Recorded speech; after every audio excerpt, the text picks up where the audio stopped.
Welcome everybody to this June Yarra Council meeting. Yarra City Council acknowledges the Wurundjeri Woi-wurrung people as the traditional owners and true sovereigns of the land now known as Yarra.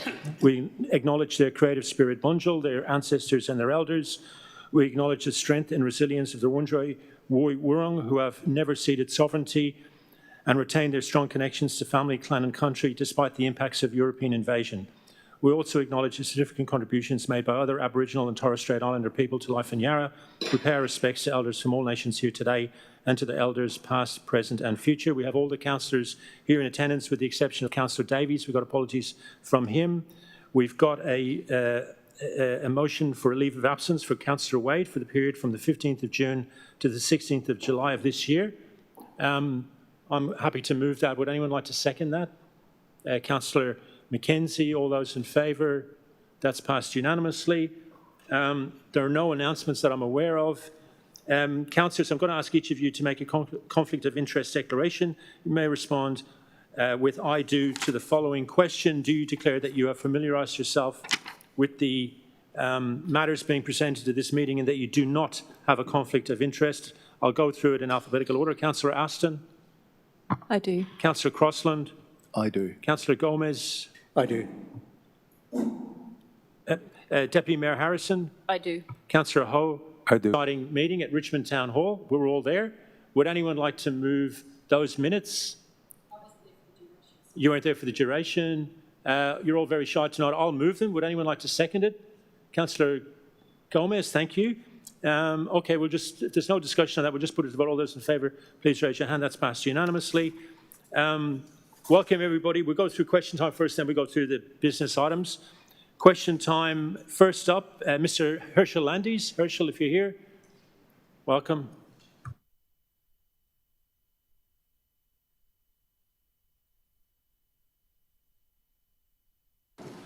Thank you very much, Mayor and Council. Mayors are rightly expected to advocate on issues that affect their municipality. There are many state government decisions, from planning reforms, flood mapping to taxation, infrastructure funding, that can have profound consequences for Yarra residents, and where strong public advocacy from the Mayor is both appropriate and expected. Equally, no one would dispute that workplace safety, productivity and employment conditions in the construction industry are matters of public interest, particularly in a municipality experiencing significant development activity. The question raised by the Mayor's recent comments on 3AW regarding the CMFEU is therefore not whether he was entitled to express that view, rather it is whether the intervention was directed towards advancing a public outcome relevant to the interests of the Yarra community, or whether it could be reasonably perceived as defending the reputation or interests of an organisation which the Mayor has a long-standing personal, political and membership associations. It is this distinction that gives rise to the question of role, clarity, perceived conflict of interest and public confidence in the use of the mayoral office. So my question is, given that the Yarra Council has not adopted a position on the CMFEU, the Jeffrey Watson SC report, or broader constitutional industry reform, how can residents be confident that the Mayor's recent public intervention was directed towards advancing a public outcome relevant to the interests of the Yarra community, rather than defending the reputation or interests of an organisation with which he has a long-standing personal, political and membership association? Thank you.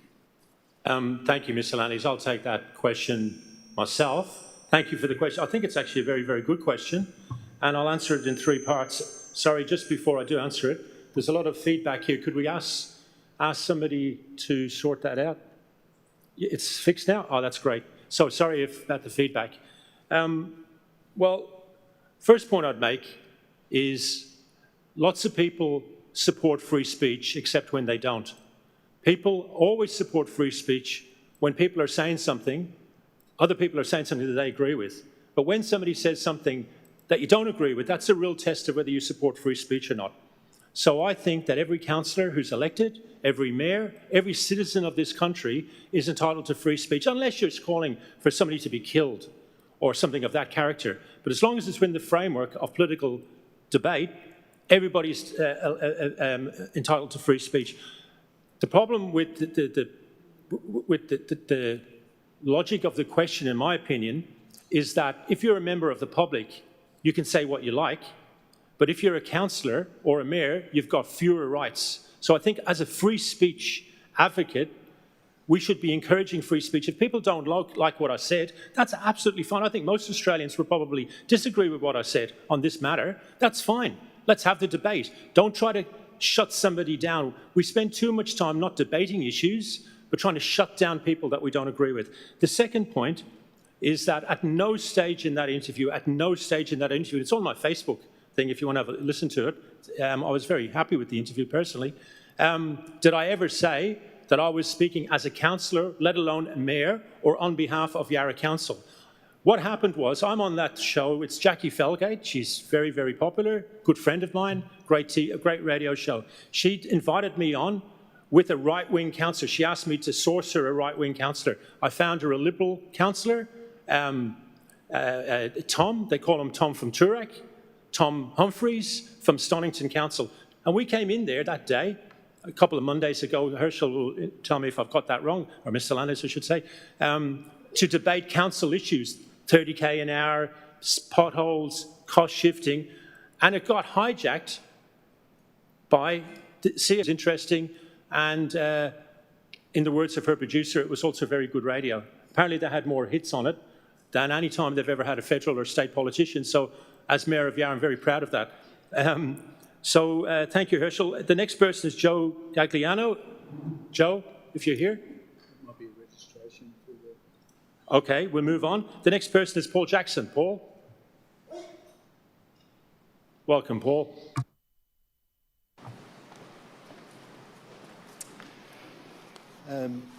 Good evening, councillors. Once again, as always, thank you for the opportunity to be heard.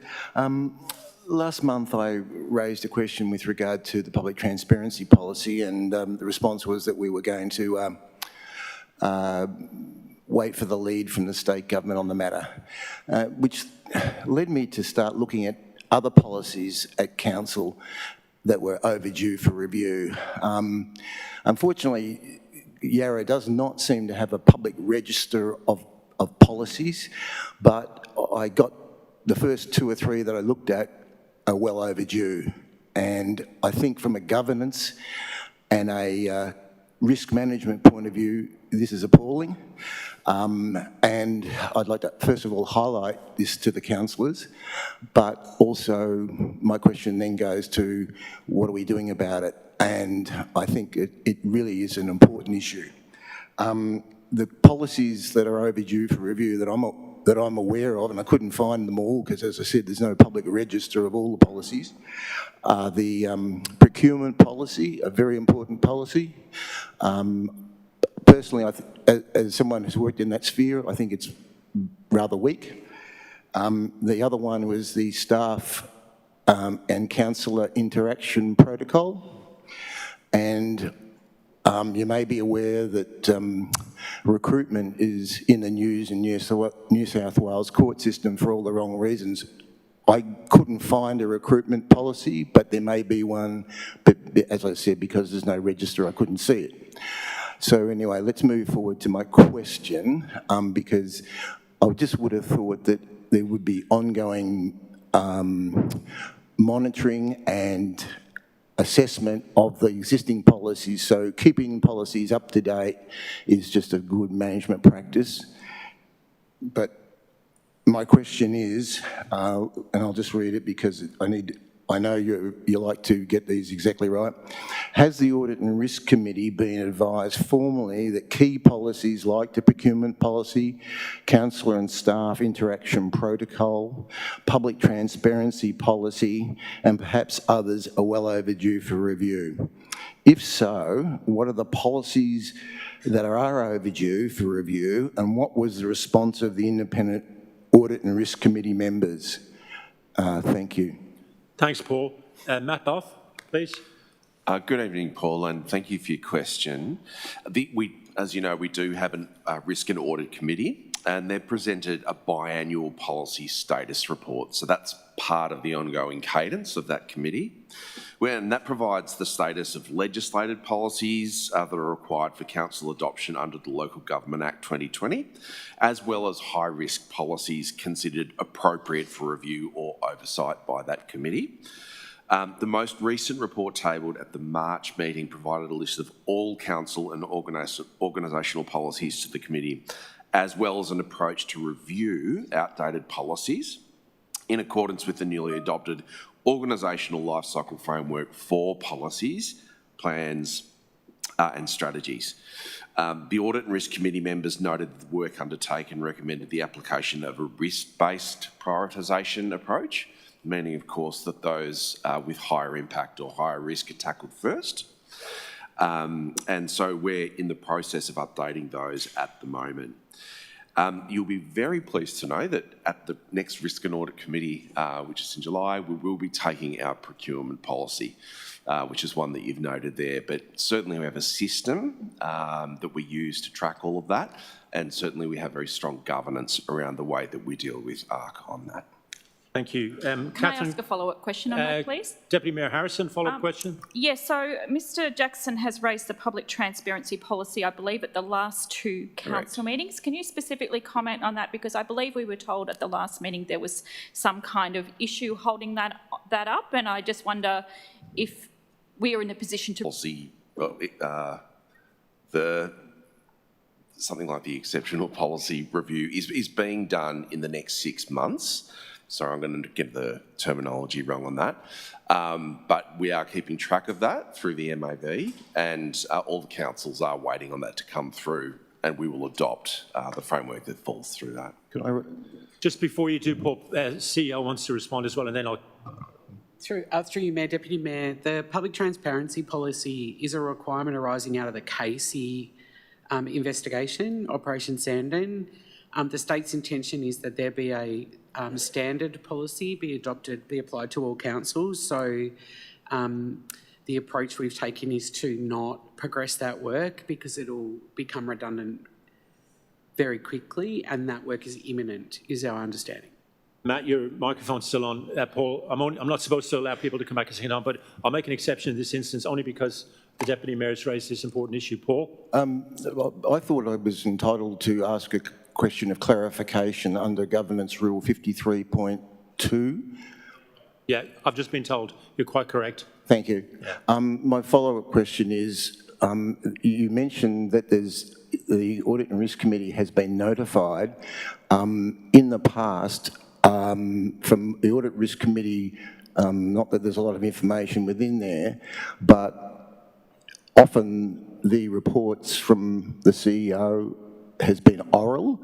Is that in writing? Have the independent risk and Audit and Risk Committee members been notified in writing? Is it a written report, not an oral report? Mr Buff? That is an oral report at the start of the session. Thank you, Paul. The next person is Catherine Commons. Welcome, Catherine. The microphone's still on, so you can just...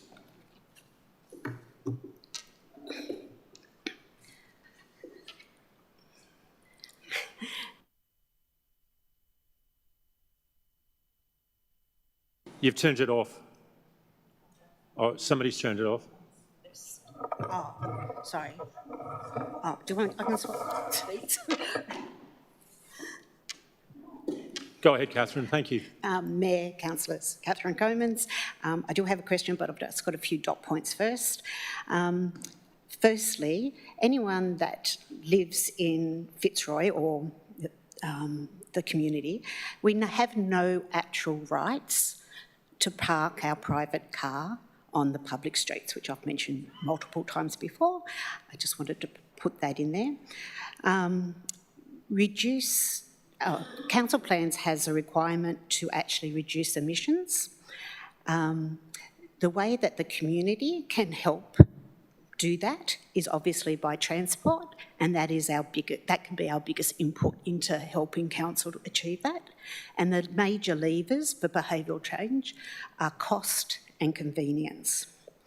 Around here, in our small little heritage streets, we have seen an increase of utes on steroids. Effectively, they come up to your chest height with their bonnet. They've got bull bars and four doors and the back bit for the tools, which are all quite, it's known that that size car is dangerous. We knew that 20 odd years ago, but we're getting more and more. And these have stickers, by the way, they're not visitors.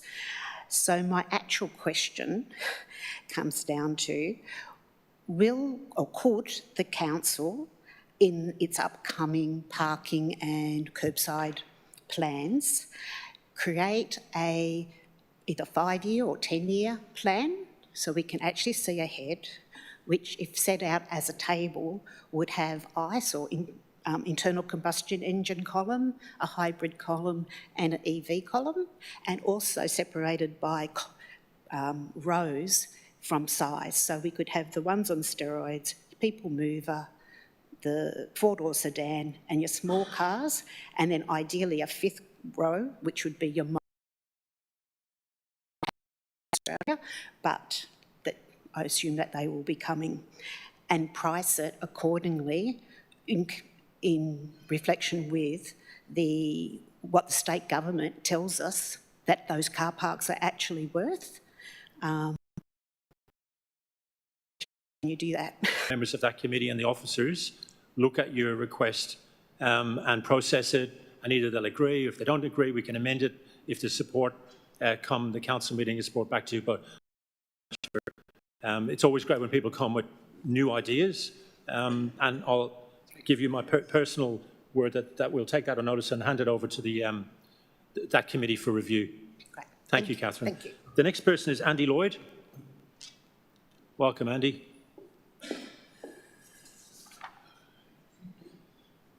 Hello, thank you for this opportunity. I'm a resident in Abbotsford, and I spend a lot of time, I have a dog, and I spend a lot of time walking the trails, the Yarra main trail, and also the park trails in behind the parkland, the Yarra Bend Park. My observation is that over the last 2 years, there's been a rise in tension between pedestrians and cyclists on that trail, and it comes down to, I think, faster pace and electric bikes moving at great pace, and also cyclists coming off some of the main roads that feed around there and continuing at high pace down the Yarra Bend Trail. My question is, what more can be done to protect the relationships on shared pathways, particularly next to the river? Increasingly, with the rise of electric-powered bikes and other vehicles and higher speeds, tensions are becoming frayed. Accidents, I've seen more accidents, and I think they're going to continue to happen, and I think they're potentially worse. So what can we do to get ahead of that earlier? Thanks, Andy. Mary Osmond. Thank you, Mayor, and thank you, Andy, for your question. Council acknowledges that increases in both legal and illegal powered vehicles on shared paths in Yarra. While many of Yarra's shared paths, and some of those that you've actually mentioned tonight, including those along the river, are not the responsibility of council, but instead other agencies such as Parks Vic and Melbourne Water. Council does work closely with these agencies to see if there are any things we can do. Where possible, there are options available to design paths to encourage respectful behaviour from all users, including widening paths and installing signs. There's also education programs where we do ask people to be respectful, especially when they're using these shared pathways. But thank you for your question. Cool. Andy, I'll just add to that. If you email the councillors tomorrow, or me, and I'll pass it on to the councillors, I'll raise it also directly with the minister, with the relevant minister, because it's not our land, but we can definitely lobby. But send us what you've got, and I'll get it to the minister on their table. Thanks. Can I Thanks, just Andy. ask a follow-up question? Andy, just 1 second. Deputy Mayor Harrison. Just a follow-up question for Mary Osman. Has council received reports of accidents on those shared paths, particularly the Yarra Trail? Through you, Mayor, I couldn't specifically answer that question, but I can look into that to see if we have been alerted to any accidents. Thank you. Thank you, Andy. Thank you. Aidan Barrack-Dunn. Aidan, welcome.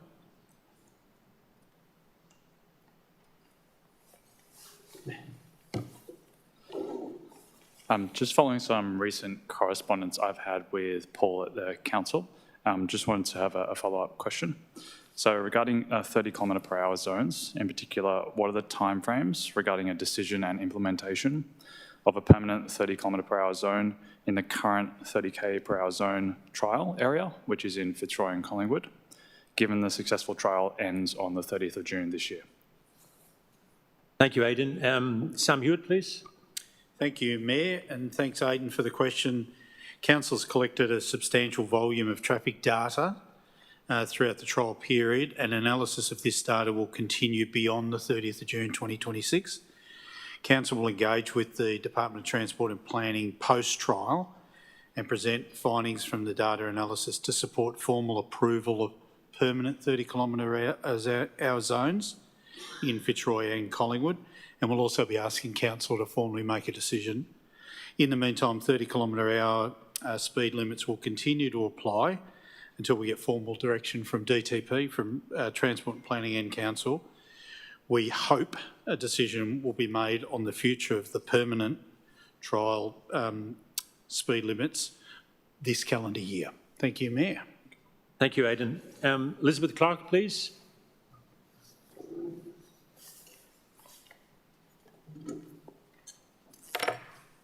Good evening, Council. Elizabeth Clark. Yarra spends $1.5 million on graffiti removal, tags, yet Melbourne is also proud of large murals on public housing. Murals around the Richmond. Melbourne is globally renowned as the street art and graffiti capital of Australia. How does Yarra deal with this dichotomy? Thank you, Elizabeth. Sam Hewitt again, please. Thank you, Mayor, and thanks, Elizabeth, for your question. Council's proposing to spend $1.2 million on graffiti removal in its budget, 26-27 budget, which it will make a decision on next week, and will prioritise the actions from its graffiti management framework, which was adopted by the Council in early 2025. The actions were developed after significant community consultation and include a couple of options and actions related to murals. We also know that murals are commissioned for private properties, and they are generally a welcome feature of life in Yarra. Thank you, Mayor. Thank you. Sarah Wall. Welcome, Sarah. Which one did you want me to speak to first, or happy to the graffiti one? You've got one question, so it's up to you. Well, one's a statement, one's a question, so I'll do the graffiti one, but I've been told to say for initially that If you're coming here about the local law, wait until that's been debated. If you've got a question about a different matter, we'll take it now, please. Yeah. Okay. Great. Okay. You as a council have ignored 100+ signatures on the petitions you tabled at the May council meeting regarding the proposed plans for the Maida Street Parklet and another 100+ for the Budd Street Parklet. You have ignored near all submissions saying that we, the residents, still want the park that you promised, a greener Collingwood for the least green suburb in Yarra. You have ignored verbal feedback saying that we, the residents, want the parks that you promised, parks that bring cooling and biodiversity. You have ignored the process that you told us you would be following to create and approve these parks. In fact, you changed it. You have already voted to approve these designs that 100+ signatures on a petition told you that they had firmly rejected. We do not want this park that you have approved for us, despite our many objections. Our disabled neighbour was not considered, nor did you follow up consult with him despite his offer. You have ignored a separate petition signed by residents of Maida Street calling for changes in parking to be confirmed. We need permit parking, we need angled parking on both the north and south sides, but so far you have chosen to ignore this too. The petition on Budd Street called for the removal of the skateboarding grinding rail and other skateboarding paraphernalia. It is still there. We asked for grass. There is not one blade of grass in this park. The site that was put forward you knew wouldn't include much greenery, so telling us the park would green and cool the neighbourhood seems duplicitous. One resident wanted a skateboard grinding rail, one person. That is less than 1%. The basketball ring ran maybe at 2% approval. Everyone acknowledged that we have a number of schools and 2 proper skate parks. These parks are 19 metres wide. There's not enough space. The Mater Street petition called for the removal of the basketball ring. You've replaced it with monkey bars on streetscaping. We were promised green. We were promised, as the signs on the Wellington Street sites still say, creating more spaces to gather and relax, improving our biodiversity, supporting local wildlife, reducing the impact of climate change. I cannot see how. There is less green on the Mater Street parklet than is currently allowed for by the site. Bud Street has no grass and tiny garden beds. Both contain more hardscaping than greenery, hardly spaces for rest and relaxation. I am dismayed that you have approved these designs despite all of the feedback from local residents, your constituents. I am dismayed that you have not delivered what you promised. On behalf of 100+ residents, I wonder how it is possible that these plans were approved given the amount of opposition. I wonder why our feedback does not count. It just shouldn't be this hard. It is as simple as listening to the people that pay the rates, the people that pay your wages and or vote you in. How many signatures is enough? 100 should be enough to be listened to. On behalf of these 100+ residents, I implore you, will you please undo this decision so you can take into account what we residents want? A green suburb and park. Sam Hewitt. Thank you, Mayor. Thanks, Sarah. I'm pretty sure we spoke to this last month, but I've got the response to the petition here in front of me. So in relation to, I'll just deal with the Mater Street, Mayor, if that's okay, because that seems to be a feature. We've replaced the basketball hoop with alternative fitness and play equipment. We've retained the bike hoops and the bike repair station close to Wellington Street and moving the barbecue and picnic areas. There's now a low-grassed mound. We've retained the disability parking for the particular resident and there's more grass and greening and planting. So I think the council has heard from residents, Mayor, and has included that in the design. Thank you. Thank you. Beverly Hurley. You didn't address Bud Street. You have included the skateboard grinding rail despite 100+ signatures asking for its removal. Mayor, in relation to Bud Street, there's better integration of the recreation landscaping with some items moved. We've increased the greening through the inclusion of more garden beds. There's changes to the contrast levels in service painting, and there's more flexible seating options. They were the things that the council considered. Thank you, Mayor. I'd also like to add to that, there's no council in Australia, full stop, that is more inclusive, outgoing, hard-working and talking to residents every single day, not just me, all 9 councillors. The next time somebody comes here with a list of accusations, I would ask them to do the following. Pick up the phone to your ward councillor and to the mayor or to the deputy mayor or any councillor, and then you would have realised that 99% of what you said about Mater Street was dealt with, rather than coming here and making a whole bunch of fake, false accusations. I don't think you've done yourself very proud, Sarah, and you're a good mate of mine, but really next time, pick up the phone first. Stephen, I never, ever not answer your phone calls. No, I have called Sophie. Yeah, but there's 8 others. There's 8 others of us. I have sent emails. You actually made yourself look silly tonight by making all these accusations. None of them are true. So anyway, thanks for your time. Beverly Hurley.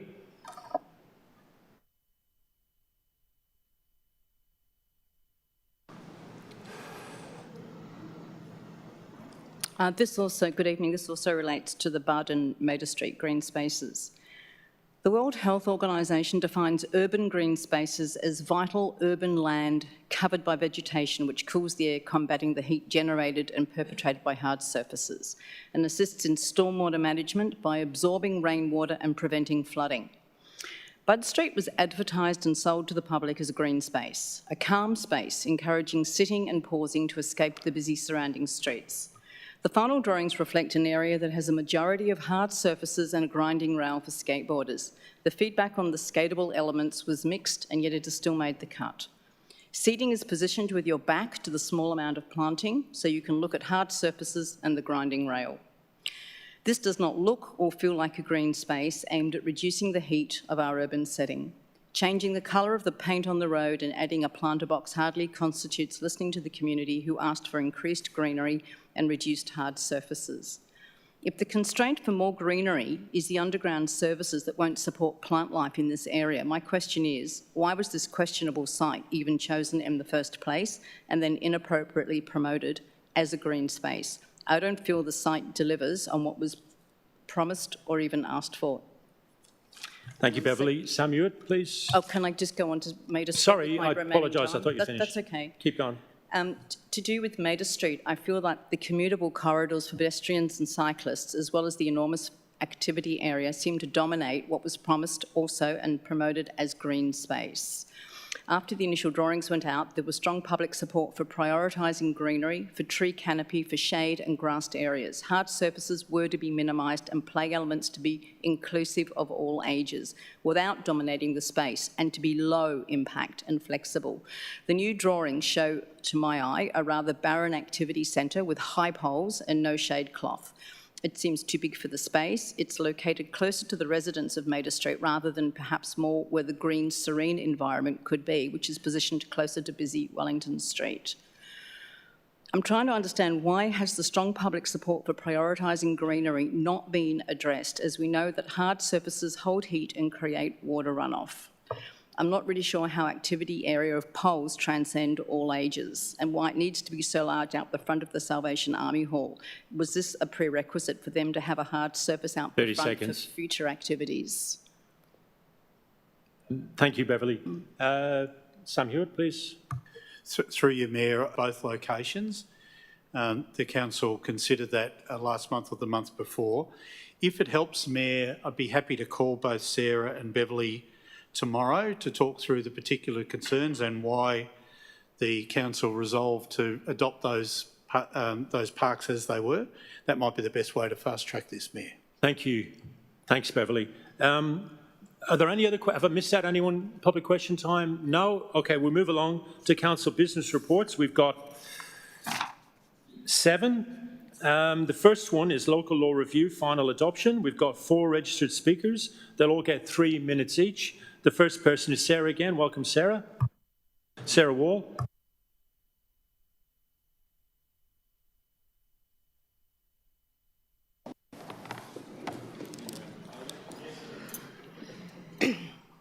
I have been asked to say that the petition that I'm speaking to today is considered an address to council because of the time limit in which it has been presented to you. So I think, does that cover it, Philip? Yes? Okay, great. Can I just start my time because that was something I was told to address? Thank you. Do you know how many people signed this petition asking you to take action on graffiti? 411. More than 400 of these are residents of the City of Yarra, residents in each one of your wards. 411 is the tip of the iceberg when it comes to the level of dissatisfaction and anger regarding how the City of Yarra is managing the scourge of graffiti. Many of the comments cannot be repeated in these chambers, but I can tell you the emotion is there. And where there is emotion, there is votes. You're elected by your constituents to represent residents, and I'm in no doubt, having spoke to so many of us about this issue in the past year, that we want significant change.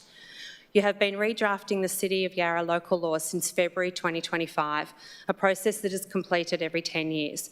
Just as a point of comparison, the Statewide Graffiti Prevention Act has been updated 5 times in the last decade. 411 petition signatures on this petition alone, and that is in addition to the many submissions received in the redrafting process, only for the issue to be inadequately described in your briefing note as a hot topic. In fact, the only comment made in this feedback document about this issue, despite the number of submissions and comments, is our legal advice says no, so the result is it's out of scope. I speak for over 400 residents today when I say that I have still not received an answer as to why the City of Melbourne is able to include this issue in detail in their local laws and yet Yarra cannot. Our residents say that we do not consider it out of the scope of our local council, the council to which we pay our rates to manage the amenity of our unique suburbs.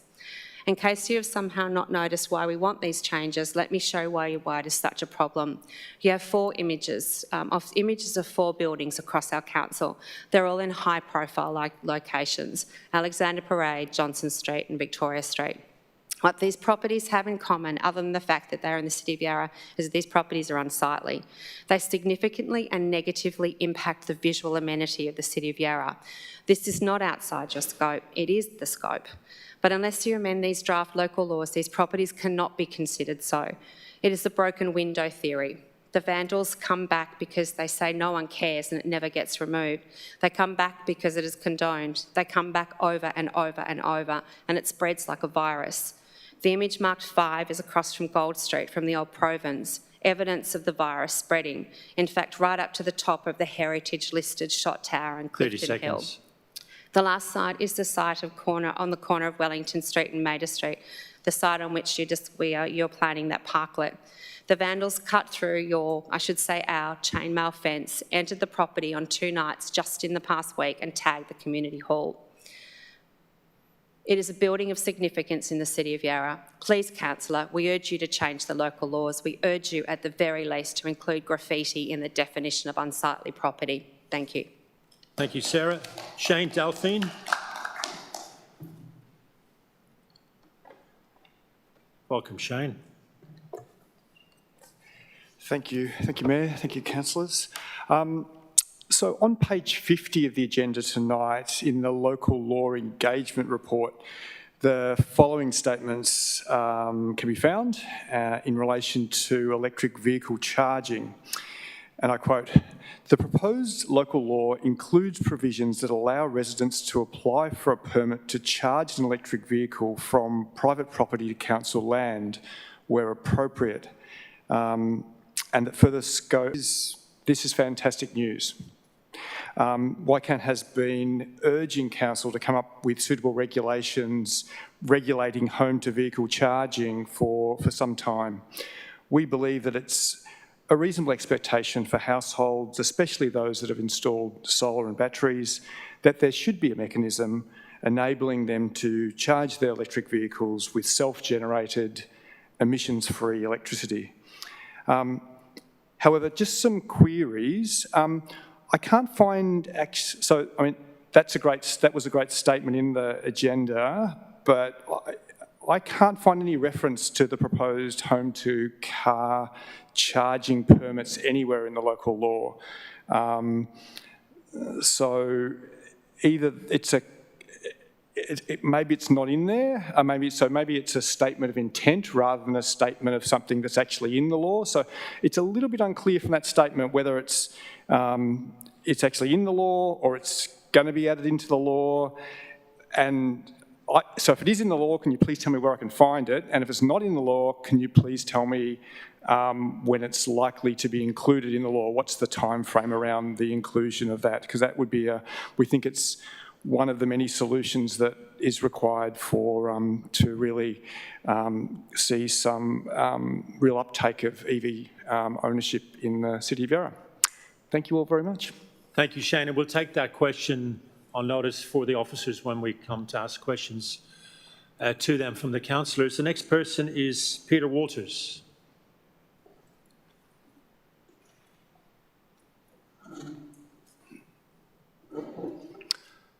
Hello, Mayor and councillors. Thanks for hearing us out tonight. So yes, I'm Peter Walters. I'm one of the founders of Yarra's ACE. We have 6 members here tonight.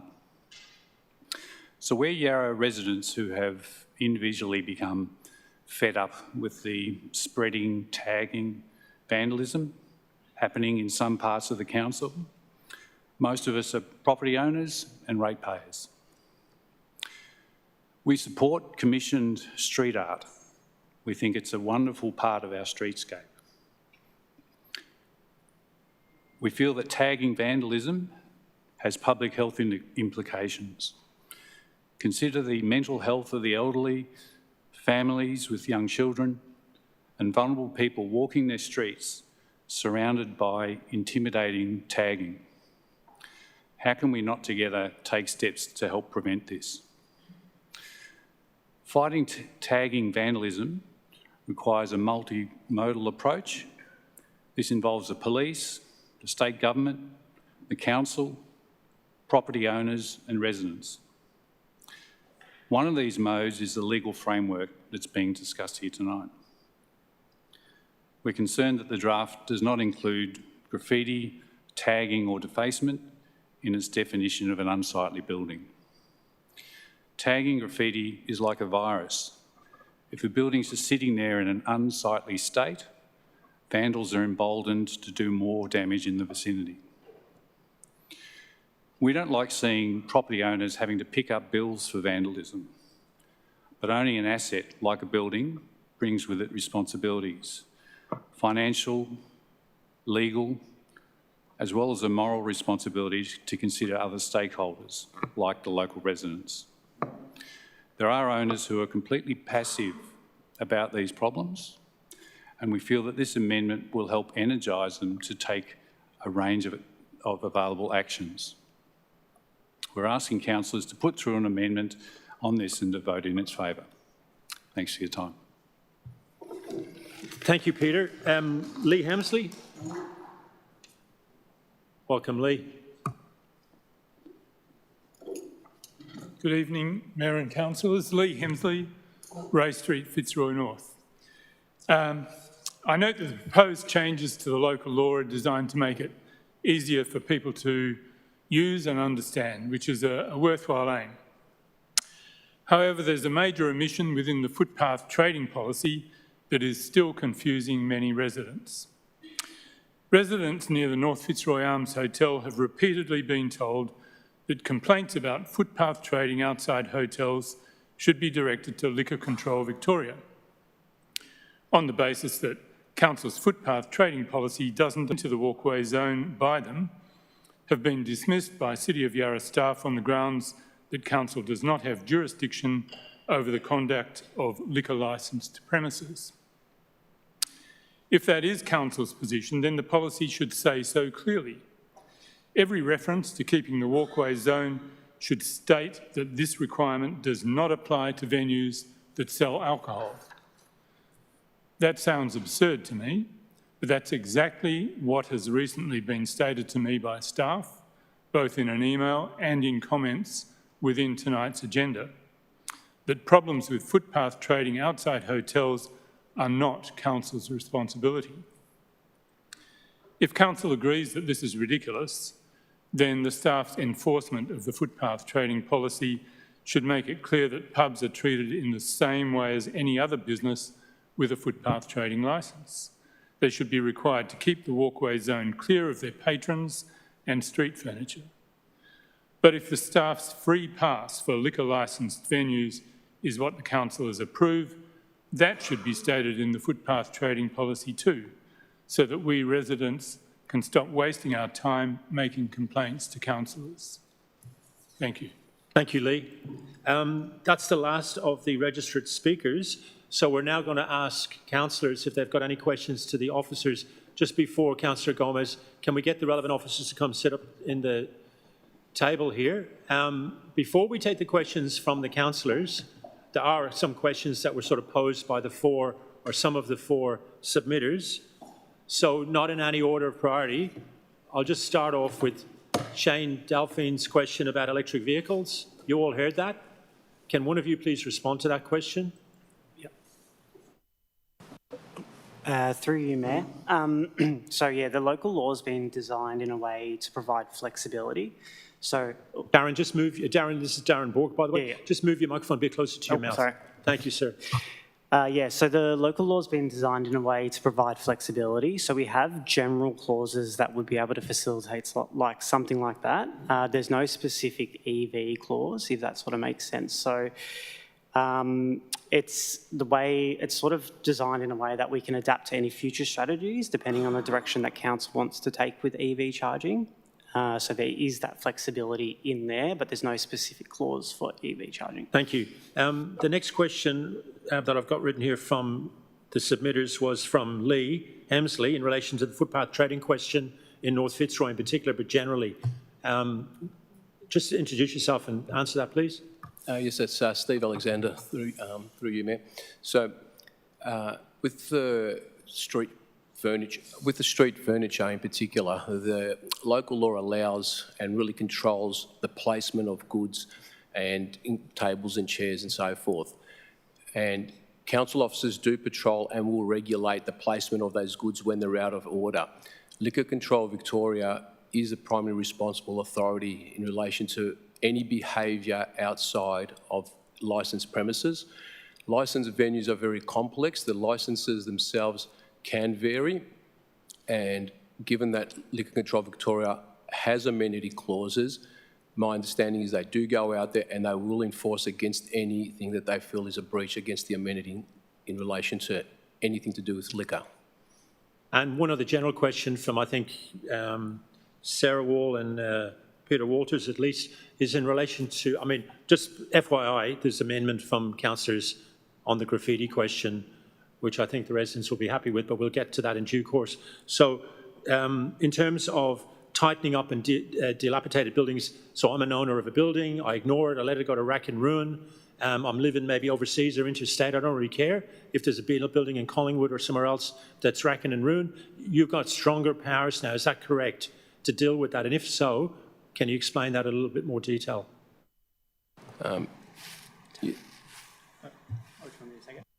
Lee, thank you. Oh, sorry. Darren, sorry. Yeah, through you, Mayor. Yes, so the dilapidated is now incorporated with unsightly. So within that clause, we are able to take action in that regard. We've also, so the previous local law, or the current local law, I should say, is only specific to dwellings. We've expanded that out to all buildings. So it sort of gives us more flexibility and more range to be able to deal with dilapidated buildings across the board. So yes. Yeah.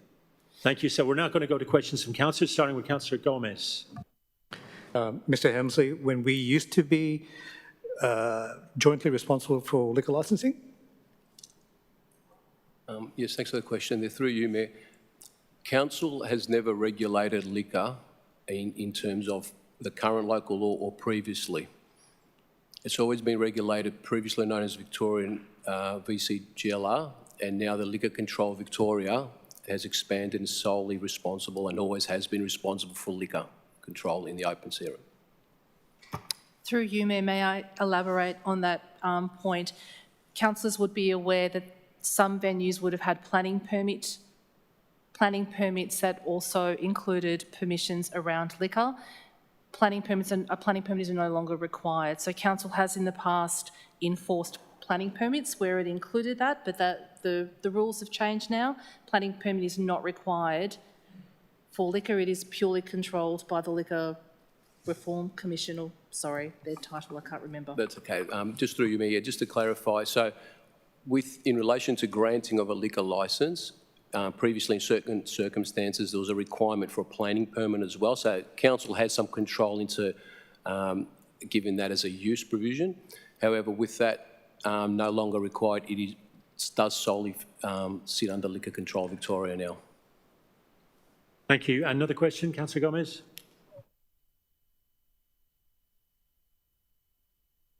Okay, so I've got a different question about, we've seen a lot of interest in the community about our support for electric vehicle charging. I wonder if I could ask perhaps Ms Osborne to elaborate on where we're at with the current pole-mounted and street-mounted EV charging program. Through you, Mayor, and thank you for the question, Councillor. So we've gone through a program where we have looked at a number of poles that are accessible and available to be used for potential EV charging. Currently, we have 16 identified sites that works have commenced or about to commence, and there are 10 other sites that we're also looking at accessing. That would be a total of approximately 26 poles across the municipality, which are going to be part of a trial that will allow vehicles to connect and charge their vehicles. Thank you. Any other questions? Councillor Wade. Yes, I had a question about provision 2.43, the one about unsightly properties, or one of the subsections about unsightly properties. It limits the damaged or defaced as to be detrimental to the amenity of the neighbourhood. Firstly, I've got two questions that are related to this provision.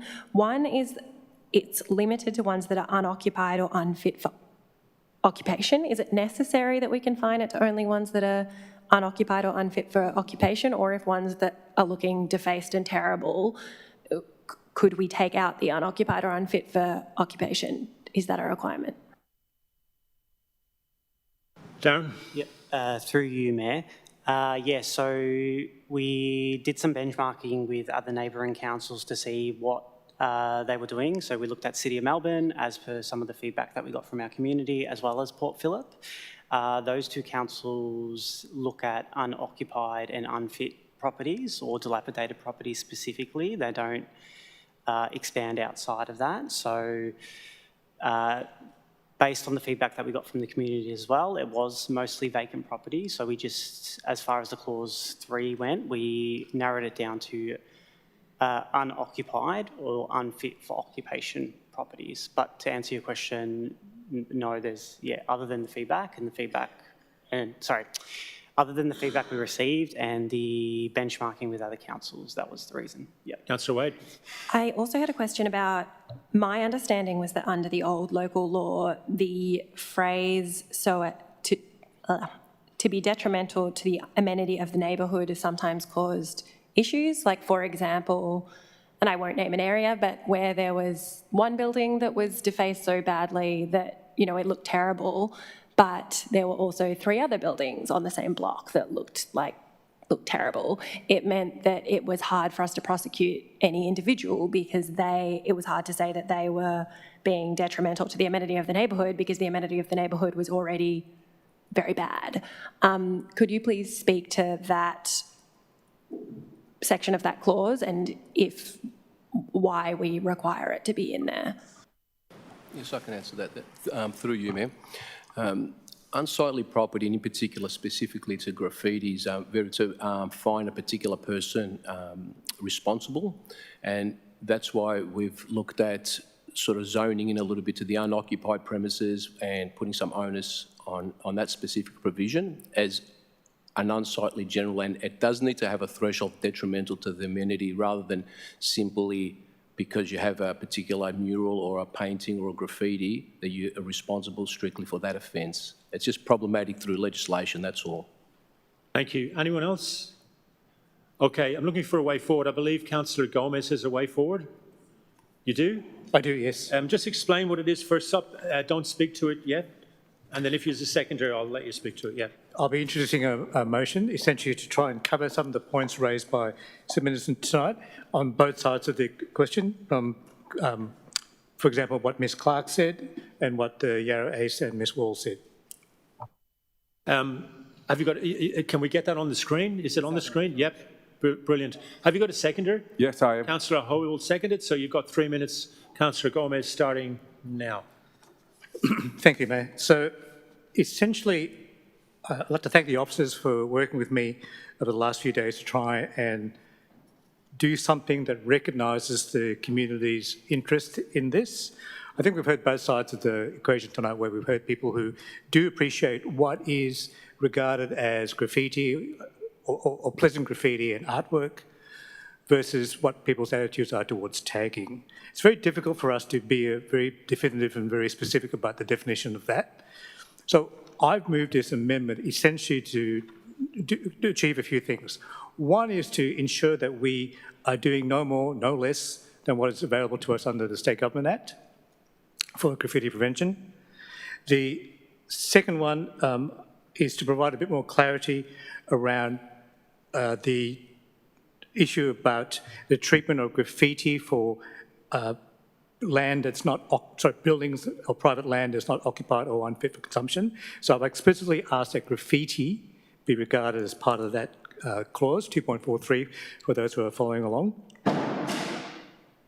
And most importantly, we've added the comment that a defaced exterior of a building or structure attracts the potential application of this law.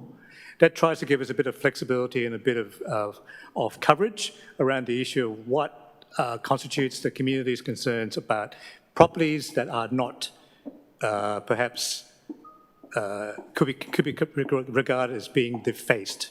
It doesn't explicitly talk about graffiti, but widens the concept of what could be or not included in that definition.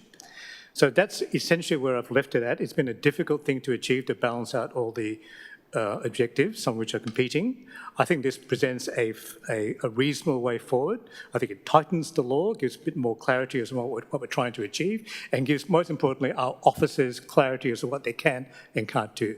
I commend this motion to my fellow councillors. Thank you. Councillor Ho. Thank you. Hope fellow colleagues support this. Last Saturday, I have a ward meeting Paul and Peter.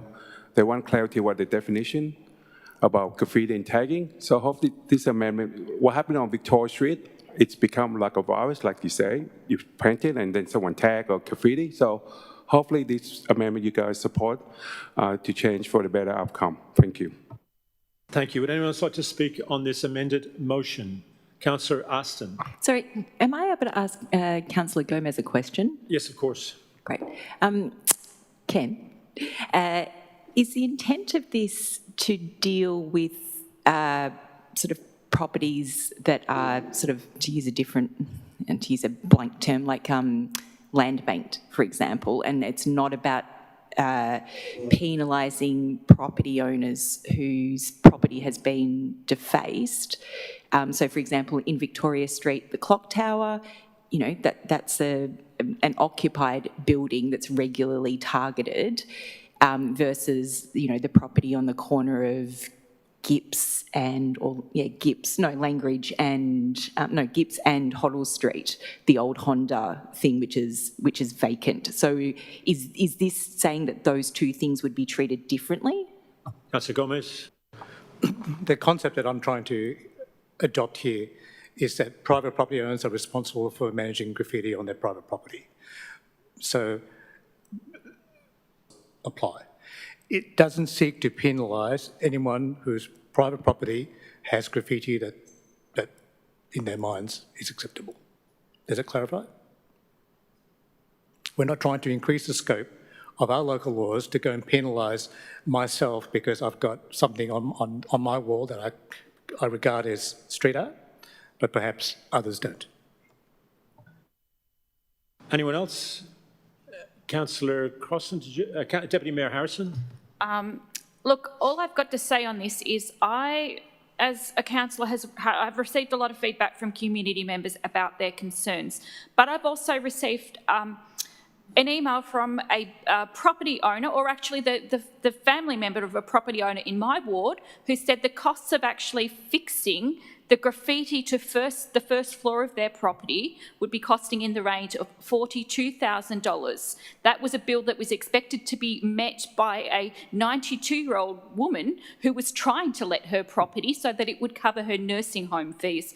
So I am very reluctant to sign up for something here, because in that instance the property was vacant. They were trying to prepare it for lease, and we would effectively be unleashing our officers on people who are not, you know, they're not criminals. They are actually the victims of a crime in that instance. I've also heard, we all know about the clock tower. $50,000, I believe, is the bill that was incurred to clean that up, and very promptly individuals were back graffitiing it. It was at the same state very soon thereafter. So I'm very reluctant to support this, despite the fact that I would love to see the end of the graffiti in the municipality. Thank you. Anyone else want to speak on this matter? Councillor Crossland. Thank you. I won't be necessarily commenting on what's been put before us by Councillor Gomez. My concerns are broader around this piece of work at this point in time. If this motion doesn't get up, I'm going to be moving a 1-month deferral if I have the opportunity. My concern lies in the alignment of this piece of work and other work that is being undertaken at this point in time. Council is currently developing the curbside and parking strategy, a really important piece of work that will inform how our streetscapes are in future, what we do with our footpaths, how the curbside works, and overall the functionality of that place. What we have here right now, particularly with the trading aspects of this, we're making decisions right now that could very much be at odds with that piece of work. On 2 instances, we've had commitments internally that we would be working through those to see where we can find alignment and sort those things out. That's been over a period from February and to 6 weeks ago, and it still hasn't occurred. I'm not comfortable in supporting this in its current state without having the opportunity to review those two pieces of work to try and find commonalities and alignment where possible. And therefore, I won't be able to support this in this instance and will be moving a deferral if I have the opportunity to do so. Thank you, Councillor Crossland. Anyone else like to speak on this matter? No. Councillor McKenzie. So it'd be nice if that, do we have that deferral here, or is that, you just came up with that just right now? It's only if this fails. Yeah. I mean, that's foreshadowing a deferral. sounds like a really reasonable thing to consider. Would have loved to have been told about this prior to this meeting. Look, I think that the changes in Gomez and Ho's motion to the third point make a lot of sense. We're dealing with unoccupied and we're talking about private land that's unoccupied and unfit, so I don't think that that would have the impact that was brought up by the Deputy Mayor, which I think is a really a reasonable consideration. And same with the addition to F. I don't see how this is, I mean, my read of it is that it doesn't necessarily seek to penalise people. I also wonder, you know, there's an enforcement side of it. I think that this could go ahead fine as local laws, but if there's other councillors that are seriously think that we should defer this, like we can talk about this in a month's time, this does only happen every 10 years. I do wish that, you know, we weren't having that brought to us in debate, because it would have been something really great to talk about prior to the council meeting. Thank you. Anyone else like to speak on this matter?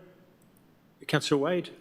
Yes, I have concerns with this provision, as probably was foreshadowed by my question. I think we've heard from a lot of people quite reasonably about this graffiti issue. I would say that I'm not always, I didn't support fall into complete disrepair, and that's the kind of properties that we're talking about, ones that are just like looking like absolute garbage, people that are not looking after them, that are land banking, that are letting them get really, really problematic to the detriment of their neighbours and other businesses on the street, people trying to use the streets for all manner of things. This amendment has shown that, like, it takes away damaged properties, and I'm not quite sure why. It replaces that with graffiti, but I would personally include damaged as well. I would have liked to understood a bit more about why we're confined to what City of Melbourne and City of Port Phillip are doing on the unoccupied and unfit thing. I think we can all think of examples of properties that people are living in that have gotten completely out of hand, and I'm not talking about a second floor and removing some tagging. I'm talking about like ones that have extensive damage to the front that could be attended to in some way. I'm quite concerned that this is, maybe the answer will be we can't attend to those things, or it would be unreasonable to attend to those things, or legally we can't do those things. But at the moment, I'm concerned that this is giving false hope when this detrimental to the amenity of the neighbourhood type line still kind of confines us from actually enforcing these things. So I'm concerned about the phrasing of that particular provision. I'm also concerned about the things that Councillor Crossland has raised. I note that Councillor Crossland just showed me an email where he did ask for that deferral to be circulated, but I also think that councillors can understand what a deferral is without much debate. So yes, I would support a deferral if that's what happens, but I will not be voting in favour of this tonight. Thank you. I'll speak to this. I'm strongly in favour of Councillor Gomez's and Councillor Ho's amendment to add graffiti into the local law, the word graffiti, as they do in the City of Melbourne. And I strongly encourage councillors to vote for this. A deferral, in the words of Mary Osmond this afternoon in an email, runs a real risk of council not having a local law in place. So it's not just, oh yeah, just wait a month. We're going to have a legislative gap. So we have to make a decision tonight. Now, on graffiti, you know, some of the people had a crack at us, and it's easy to have a crack. I mean, there's graffiti everywhere. In my ward, I think all the wards say they've got the worst. I would say my ward's got the worst graffiti. I look after Fitzroy. Walk down Brunswick Street. To do the first floor on Brunswick Street, it's tens of thousands of dollars because you have to stop the trams. We as a council are asked to get rid of graffiti, but we can't arrest anyone. We don't have arrest powers. That's the state police. The police laugh at us when we ask them, why aren't you going after taggers? We're 2,000 cops short. And where we do have cops in Yarra, we've got ground zero for the heroin and ice industry in North Richmond. That's our priority, not some tagger. That's what the cops say. We'd like to do it, we just don't have to. So what do we do? Well, last year we put an extra $500,000 into graffiti removal. This year we're putting $1.2 million into graffiti removal. We're putting it back in the local law. We're acting harder on absentee landlords who let their buildings go to rack and ruin. I hear what Councillor Aston is saying, but I have full confidence in Steve Alexander, who's a veteran like me of this council, and him and his officers and his colleagues to use common sense. When it's the little old lady whose house has been tagged, no one's going to go out there and find that person. It's clear she doesn't want that graffiti. She's in no position to clean it up. But when it's an absentee landlord, possibly living overseas or interstate, or even in Melbourne and just couldn't care less, and there's lots like that, we will go after them. This gives us extra powers to go after them. The other points that have been lost a little bit because we've concentrated on graffiti and other things is that this is a war on shopping trolley being dumped. There's places in Abbotsford and other areas where shopping trolleys are dumped, and we've had very little ability to do something about it. If you look at this local law, for the first time, we can go after the Aldis, the Coles, and the Woolies in a much more effective way. We've got a reduction in red tape, especially in Victoria Street, the weakest link in our chain in Yarra, the area with the highest crises. We have to do everything we can to encourage development, new businesses, new apartments being built there, and we have to get rid of as much red tape as possible to help there. Access for people with prams, people in wheelchairs, the 1.5 metre with the extra half a metre excess is going to mean that our footpaths have got much better access for people with wheelchairs and also pushing prams and so on. And the bins, the last point, it's really going to clamp down on businesses, I'm not going to name names, that just dump their bins out on the street, and then we're all, banging. That's really been tightened up. So I think well done to the officers, well done to everybody who's made a contribution on this. I think everybody has spoken. Other people, that this is a complex issue, specifically around graffiti. I endorse everything that the Mayor said about the wider application of local laws. But I want everyone in the community and everyone who's watching to understand this has been a difficult issue. So this is essentially designed to give us a little bit more focus on graffiti. It's literally doing no more, no less than what the state government allows us to do, but gives more onus to our officers. Essentially, I trust that our officers have to essentially so that a building must be completely defaced and declared unsightly before we can act. That's a high bar. We wouldn't exercise that lightly. And so I'm offering this amendment to my fellow councillors, hearing their issues with it, to say this is a way to move forward on managing graffiti that isn't too excessive, but gives us more clarity as to what we can do as a council through our staff. I commend this motion again to my fellow councillors. Thank you. So we'll go to a vote on this. So all of those in favour of the motion, the amended motion from Councillor Gomez and Ho, please raise your hand. Gomez, Ho, Mackenzie, Jolly, Aston, Harrison. All those opposed, Crossland and Wade. That is carried. Thank you, everybody who's spoken. We'll move right along to 7.2, adoption of Annette's Place upgrade. And we've got two registered speakers. The first one is Katrina Henley. Katrina, please welcome. And just press the button if you don't mind. And you'll have 3 minutes. Thank you. Thank you. My question is, why is there still bike access / path in the design of Annette's Place? Sorry to interrupt. I'll start the clock again, but can you just speak a little bit closer to the microphone? The acoustics in this room are not the best. Okay. Thank you. We'll start again. All right. So my question is, why is there still bike access / path in the design of Annette's Place? I've been in discussion with council for many years re the children's safety at Annette's Place due to bicycle riders cutting through the small park and right next to the play area. This bike problem started during the reconstruction of the Walmer Bridge, and council came to the park and acknowledged that Google had made Annette's Place a thoroughfare and that it had created an unsafe area for children. There's heaps of food delivery people and all that are go that way, because Google Maps is telling them to do it. And I was told that, this is a few years ago, that they were going to try and change Google Maps so it didn't direct, especially the electric bikes, in that direction. Now, where the path is currently going, there's a 2 metre gap between the picnic table and the existing tree where the path is suggested to go. The path is a 2 metre wide path, and in some places it says a 1.8 metre wide path. So you can be sitting at the picnic table and have bikes going slow right next to where you're picnicking. So I think it's really poor placement.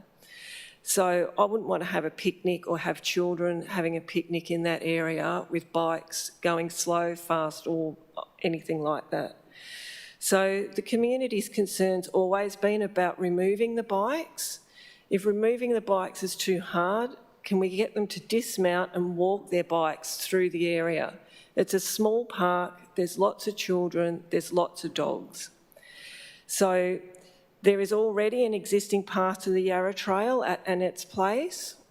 There's also one from Bridge Road, Victoria Street, Crown Street and the Walmer Street Bridge. So there's many other options to actually get onto that trail. So I understand that there's points to encourage slow riding, but what is slow? Slow is just an unlimited, amount. What I think slow, what you think is slow, is, it could be anything. And people can still be hurt if they're hit by a bike going slow. You've got lots of children there, elderly people, and that can cause serious damage. So I say rather than putting in ways to slow down the bikes, just remove them 30 seconds. And relieve yourself of the rules that cannot be monitored. Tell cyclists to dismount through the park. And I'd like you to support that. Our councillor supports us with it, and we think it's all about the safety. Thank you, Katrina. Thank you.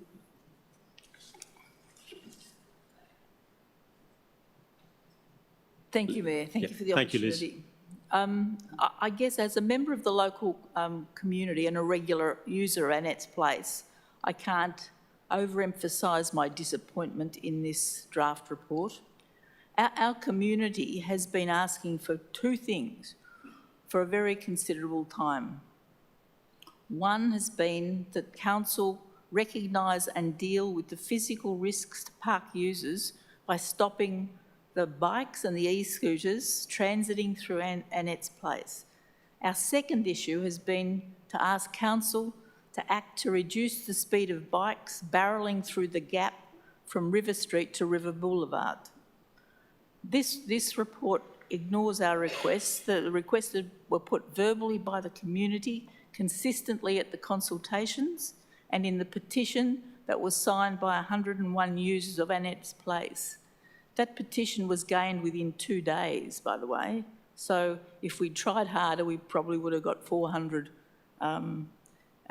people to sign. It's all about safety.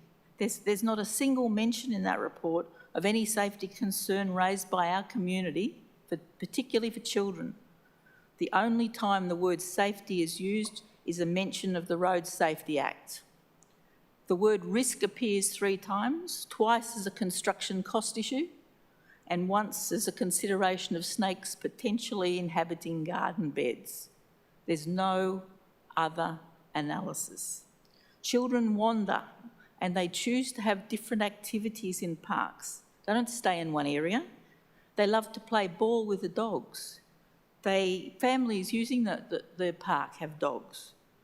Putting a bike or a scooter path bisecting the area very close to the defined play area restricts kids to that area, or it exposes them to harm. As adults, it's up to us to ensure that children can explore the environment as safely as possible. During the process, the consultation process, it was clear that officers didn't have an open mind, and we find that very difficult to understand. In conclusion, this is a small L-shaped park.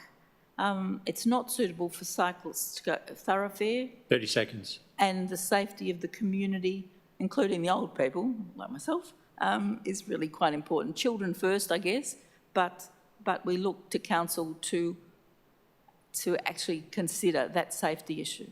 Thank you. Thank you, Liz. Can you just turn off that microphone, please? Just at the bottom, the button at the bottom. Thank you so much. Okay, just foreshadow, we do have an alternative motion from Deputy Mayor Dr. Sharon Harrison. Are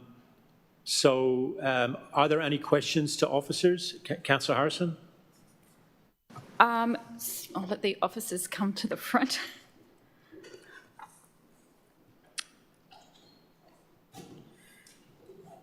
Okay, so one of the questions I've received from residents in the last couple of days is around the Salter development site that is immediately north of Annette's Place. They've suggested that the issue around the path exists because the developer of the River Boulevard site has been unable to build right to the cliff and consequently cannot now fit the bike path that was promised in the planning permit granted by council previously.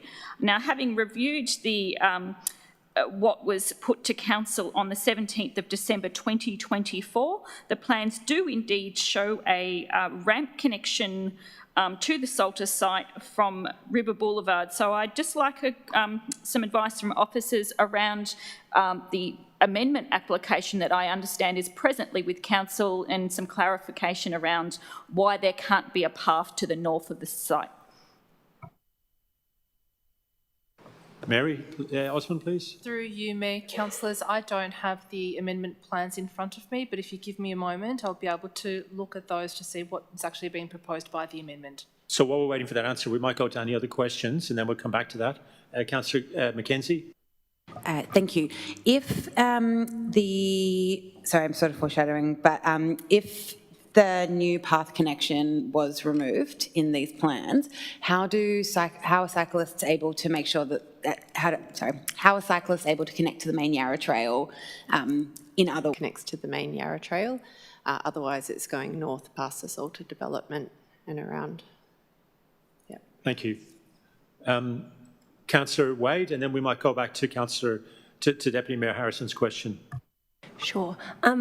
Was it considered the existing asphalt path that kind of is shared for the start and then it diverts kind of one way down this way and one way into the park?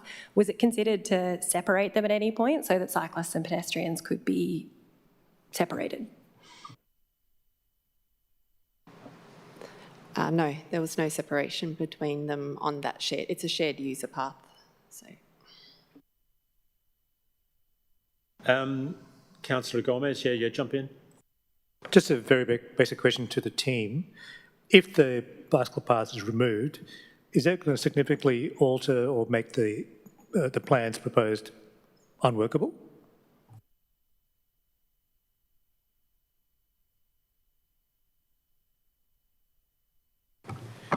Any amendment to remove the additional path would be fine, and the park will still operate beautifully. Thank you. Can we go back to the question from... Yeah, no, I know. I'm just trying to... Have we got... Mary, are you ready to go on that one yet, or do you want a bit more time? Sorry, councillors, I'm still trying to open up the plans. So Councillor Crossland. Thank you. If not here, where is the next closest connection for someone that might be in a wheelchair, using a pram, or who can't actually walk up and down stairs easily? Through you, Mayor, so it's about 800 metres to the south via River Street, via the existing path that connects with the main Yarra Trail. Thank you. Mary, Ms Osmond?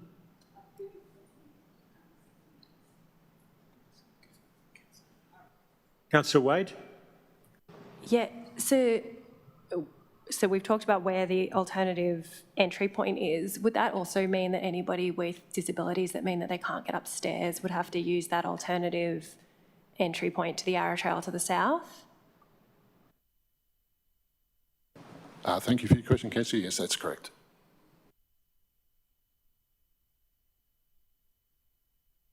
Are we ready, Ms Osmond, yet? Please. Through you, Mayor, I'm having a look at the application plans and I can still see a ramp shown on the plans. So if there's a point of or a targeted question about the location, the plans that I'm reviewing at the moment show that. In any event, a decision hasn't been made on that amendment application, and that will need to happen in due course. Follow-up question then. So there is no reason in relation to the Salter development to the immediate north of the site that is preventing there being a path to the... I don't understand actually why there couldn't be a path to the north of Annette's Place, as was requested by the residents. It hasn't actually been addressed in the report in any way. So I guess that's probably why the residents are asking questions around that. Do you want to take that question? Through you, Mayor, I can only answer from the planning perspective that the plans show a path. I can't imagine why Salter couldn't build the path that has been shown on their plans. And if that is what the amendment is seeking, then the officers will assess that change and make a recommendation regarding that. So might be really good to get a way forward here. We've got it. Yeah, so thank you, officers. So Deputy Mayor Harrison has got an alternative motion. I'm quite happy to second it. Deputy Mayor Harrison, you've got 3 minutes starting now. Yeah, sorry, yeah, that's a good idea. So essentially the alternate motion is for the removal of the new path connection to the Yarra Main Trail from the design for Annette's Place, that all hoops would be provided at the Riverseat side of Annette's Place, that there would be plantings between the existing concrete path and the passive open grass off-leash areas, and that the riding of bikes through Annette's Place would be banned, and that appropriate signage at the entry points on River Street and the Yarra Main Trail would be installed. So that's essentially what changes I'm proposing to the design, the final design put forward by the officers. So I'm happy to speak to that now. Yeah, your 3 minutes start now. Proximity to the playground, resulting in near misses with children, as well as other park users and dogs. This evening, we've heard a public question from Andy Lloyd, who raised questions about the conflict between pedestrians and cyclists on the Yarra Main Trail.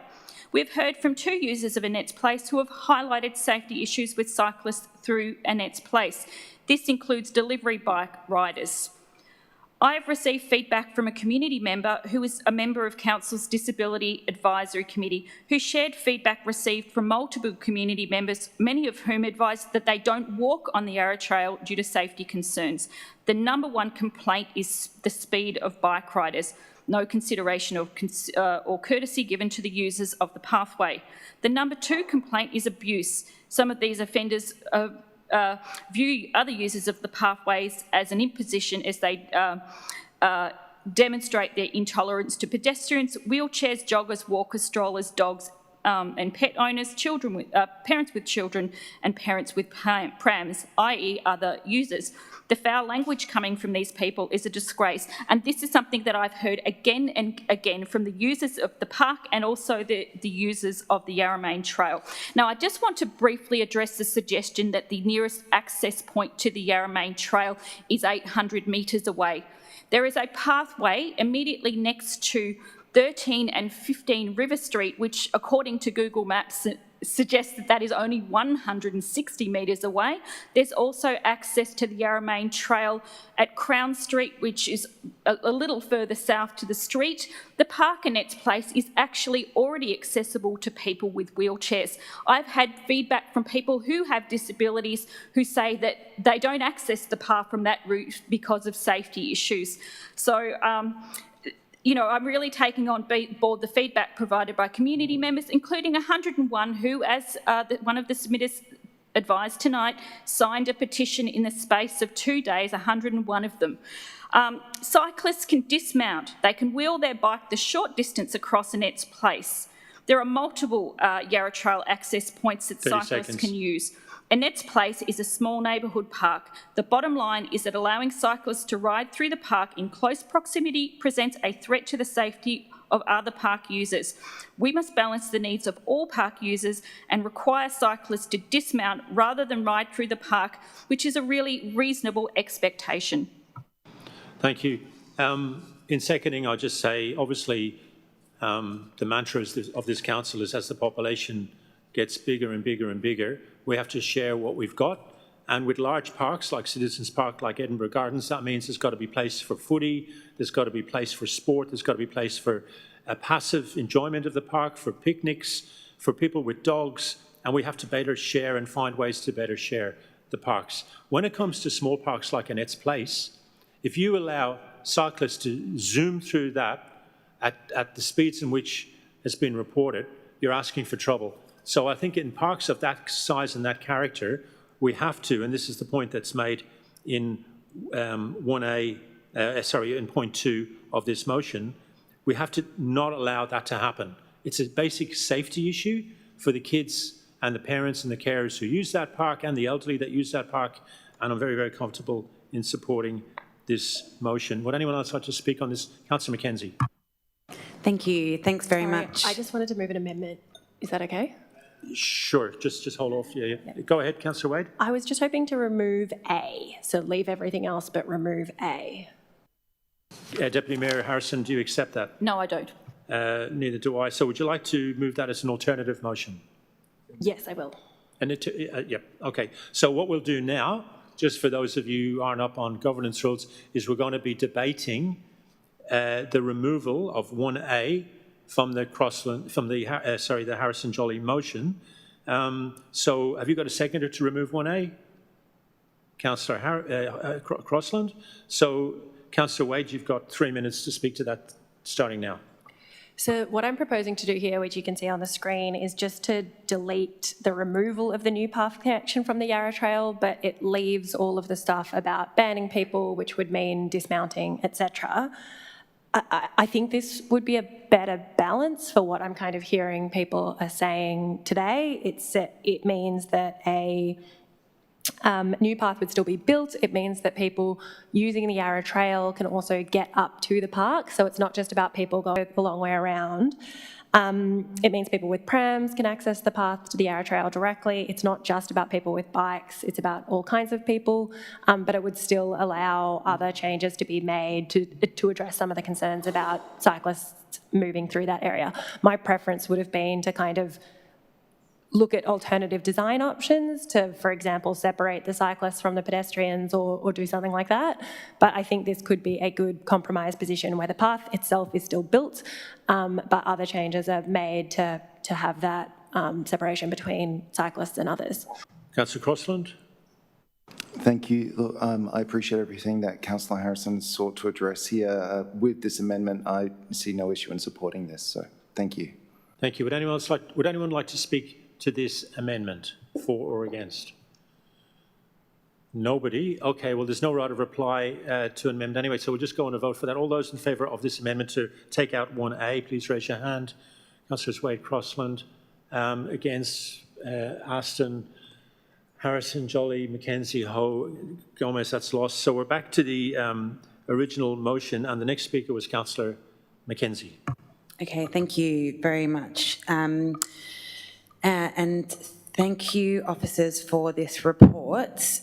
Look, I'll briefly say I think that we are starting to grapple with what new types of transport are doing to our city. It's definitely something that's happening a lot in my area, in Clifton Hill. I ride an electric bicycle. They are heavy and they can be dangerous, and we do have a growing city. This is a really small area, and I think this is a really reasonable ask. But what I really want to talk about is how beautiful this park is. We've been focusing on, the problems of it, but this is happening all around the city of Yarra. We are restoring or we're upgrading parks. We've done it in Fairfield, doing it in Clifton Hill. I think there's others around the place, and they've got these great new designs, things that make me wish I could just go back and be a kid. Nature play and different sorts of play equipment for different age groups that look really fun. The sorts of things where you can imagine your children or your niece or your nephew or the kids that you babysit talking about that one thing in the park. It's, I want to go to trampoline park, or I want to go to carousel park. And this has it all. It's absolutely stunning. We were down there recently, obviously, for the launch of Yarra Council's state government campaign. And it's an excellent space. It's nestled away. There's a lot going on around that area. There are going to be more families in there, and there's kindergartens there, and there's lots, there's lots of growing change. And this is just, it's just beautiful. And I just want to highlight that because I know that this conversation is about, how we share the space, and that very quickly gets into, sometimes we forget about everything else that's in there. But anybody who lives around this area or even doesn't, I would encourage you to have a look through these plans. They're really special. So thank you, everybody who's worked on that. And I think as we move forward, we should continue and think about how we separate pedestrians and cyclists and cars, because we are a growing city and we do need to find those solutions. And I can't wait to see which park we upgrade next, because it's really good work. Well done, everybody. Thank you, Councillor Mackenzie. You're never too old to play in a monkey bars. I've seen certain members of this council do it after a good night out of the pub. Councillor Gomez. Thank you, Mayor. So one of the most exciting things about being a councillor is to actually consider how to improve the infrastructure that the city has. I'm personally very excited by the huge capital works program we've got coming up, and this is part of it. Upgrading, improving, adding to the infrastructure that lets us live in the city, play in the city, just take advantage of the wonderful community we have here is something that I endorse. And I think in the discussion we've had tonight, we've forgotten the fact that we are trying to improve this playground for everyone. I am convinced by Deputy Mayor Dr. Harrison's comments about removing the bike connection or the cycle path. I'm convinced by that. I don't think it changes the design too much. I think there are other alternative ways in which cyclists like myself can get around. So I endorse this motion to my fellow councillors. Thank you. Anyone else like to speak? Councillor Aston. I'm going to support this amendment.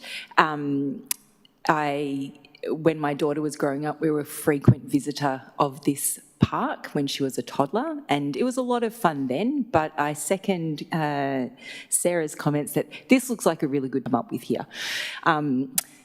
I do support the amendment to remove the path connection because even though I don't take my daughter there now, I do take my dog. And I do see the way that the park is used. I think most cyclists actually do tend to take the path, but delivery drivers are definitely I'm going to use the word scourge in that area. So I think this is a way to help limit the impact that those users have. Overall, I think this is it's a great design. It's really exciting to see it and see it emerge over the coming year. And I look forward to taking my dog there when it's freshly recreated, and he can not go and tear up the grass, but he can go and run around after the ball and have a great time with the other dogs that he knows there. So well done, officers, well done, Sharon, and I endorse this motion. Anyone else like to speak on this matter? Yes. Councillor Ho. I endorse this, Sharon. 5 years ago, my daughter was 1 year used this park as well during the lockdown. It needs a lot of love. I'm so excited that we have a capital investment in this park, and hopefully my daughter will come back and play next year again. Thanks. Thank you. Anyone else like to speak on this? Would you like to exercise your right of reply, Councillor Deputy Mayor Harrison? Just briefly on this, I've really made my views clear already, but what I will say is that this part of Richmond is undergoing a lot of development. We are literally having hundreds of apartments built immediately north of the site. I think it's something like 1,300 on sites nearby where there's planning applications literally, coming through council as we speak, or with the planning minister, as the case is with a couple of them. This space is going to be very much in demand, which is great that we're upgrading it, but I'm really pleased that we can actually try and put in place some changes to this design that will also mean that the ever-increasing number of users that will be coming to this park will actually have greater protection from cyclists by not having a path literally coming through the middle.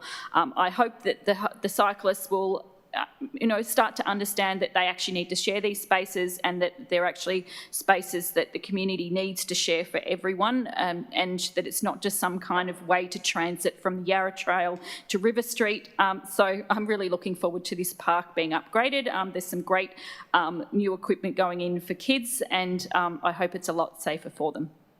Thank you. All those in favour of the motion, please raise your hand. That's Gomez, Ho, Mackenzie, Jolly, Harrison, Aston. All those against. Wade and Crossland. That is passed. We'll move right along to 7.3, Draft Waste and Recycling Strategy. Got 5 registered speakers. The first person is Teresa Saldana. Welcome, Teresa.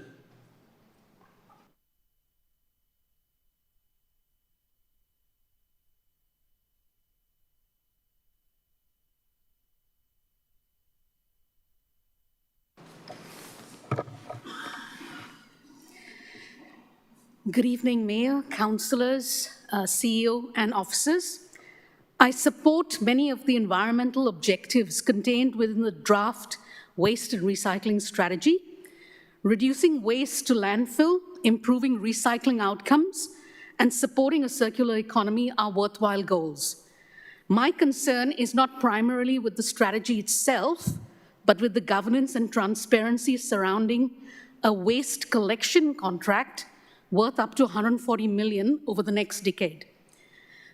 Residents are now being asked to comment on a strategy, yet a long-term contract has already been awarded. What is unclear is how much of this strategy remains genuinely open for community input and how much has already been determined by the contract. What services and service levels have actually been contracted? What future flexibility remains available to Council? What assumptions were made regarding population growth, changing housing models, and future waste needs? What efficiencies and savings are expected, particularly where waste levels are changing, waste service levels are changing? And how can residents assess value for money or know whether feedback they have provided and feedback they may provide through the consultation coming up will genuinely influence future waste services when so little information is publicly available about what has actually been contracted? The report also refers to future consultation, meaningful opportunity to understand the issues and provide informed feedback. I'm not asking Council to disclose confidential tender information. I'm asking whether sufficient public information can be provided to allow the community to understand and evaluate one of the largest service contracts Council has entered into. For a commitment of this scale, transparency is not just a nice to have, it is essential for community confidence. I encourage Council to provide a clear public explanation of how the contract supports the strategy, what outcomes residents can expect over the next decade, and how success will be measured. Thank you. Thank you, Teresa. The next person is Herschel Landis.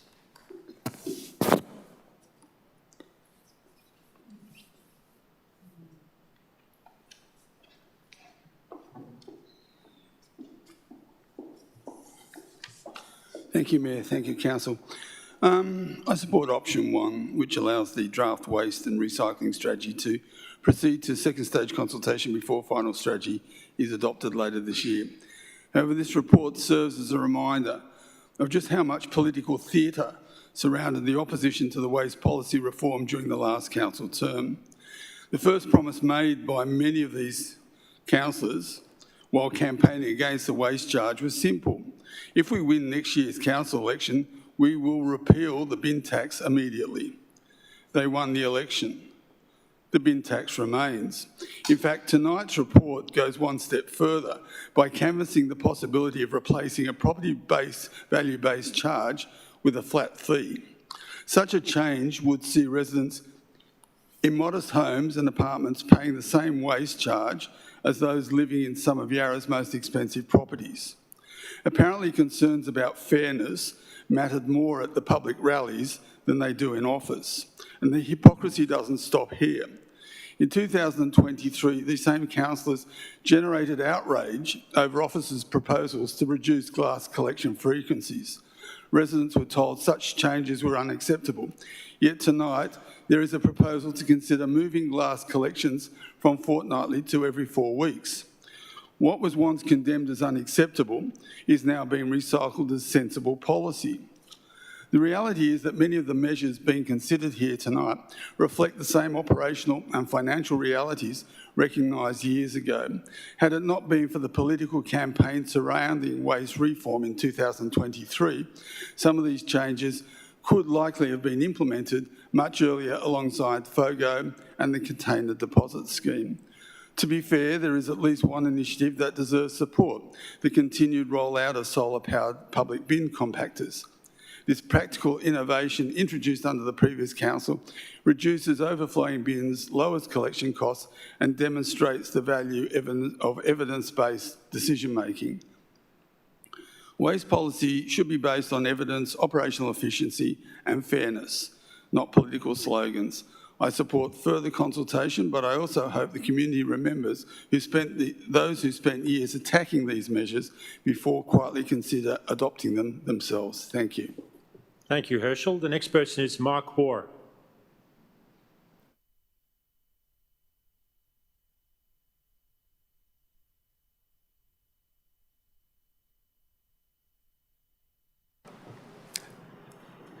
Good evening, Mayor, councillors. Thanks for the opportunity to speak to this component around the waste strategy, and firstly to Sam and Sam's team. Obviously there's a lot of work that has gone into this strategy around that, and there's some really good ideas. I think some of the concerns that we have at the FRA is how are we actually going to deliver on these? Like, one of the key things in the strategy is about our target to get to an 80% waste diversion. We've gone from 36, I think, in 2020 up to 42. How are we actually going to get there? There's lots of good ideas in the strategy, but not a lot of detail on how you're actually going to execute and deliver on that. Like, what levers are we going to pull? How are we actually going to drive behaviour change as part of that?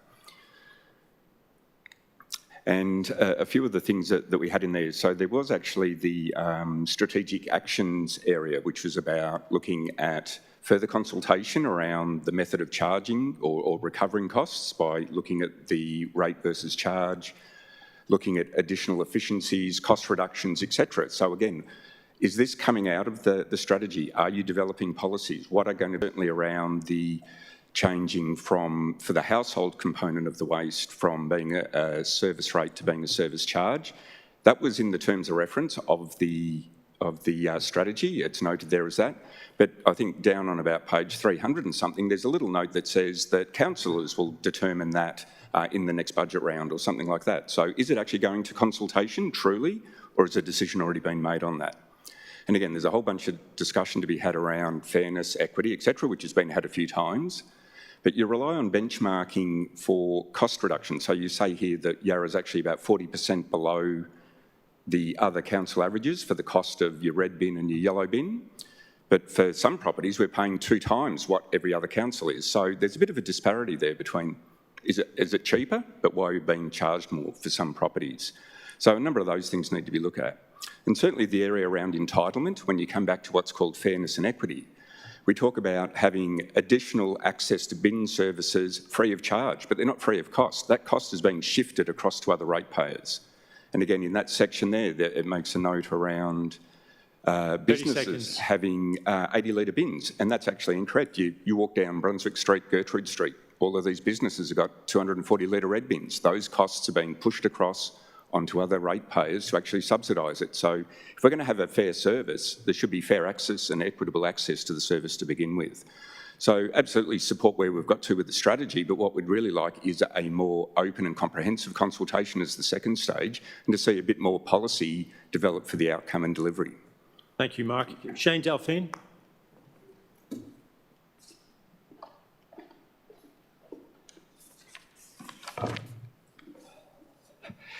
Thank you, councillors. Thank you, officers. So I'm going to actually follow up a lot of Mark's points. So I would say that the waste and recycling strategy identifies diversion from landfill as one of the key priorities of the strategy. And just to follow on some of Mark's points, if you look at figure 2 on page 264 of the agenda, 3 points are highlighted in that chart on page 264. The first is that the diversion rate in Yarra hardly changed between financial year 20 and 25, despite the implementation of the 4-bin system. You can see that Yarra's diversion rate is some way below the Victorian Council average, despite, I would say, Yarra having probably a higher than average educational attainment. And you'll also see, as to Mark's point, that Yarra is just a really long way from hitting Victoria Government's FY30 target for diversion. Despite all this, the waste and recycling strategy has no policies which directly target the diversion rate. There is, however, a policy that most other councils across the state have successfully used to drive up the diversion rate. However, this policy is completely absent from this strategy. That policy is a tiered pricing policy based on bin size, like that, for example, which applies in the city of Marybeck. A tiered pricing model provides an incentive for households to reduce their consumption of non-recyclable items and to ensure that recyclable items are not placed in general waste. The consultation for this strategy proposed an equal charge across all households. That was ill-considered. That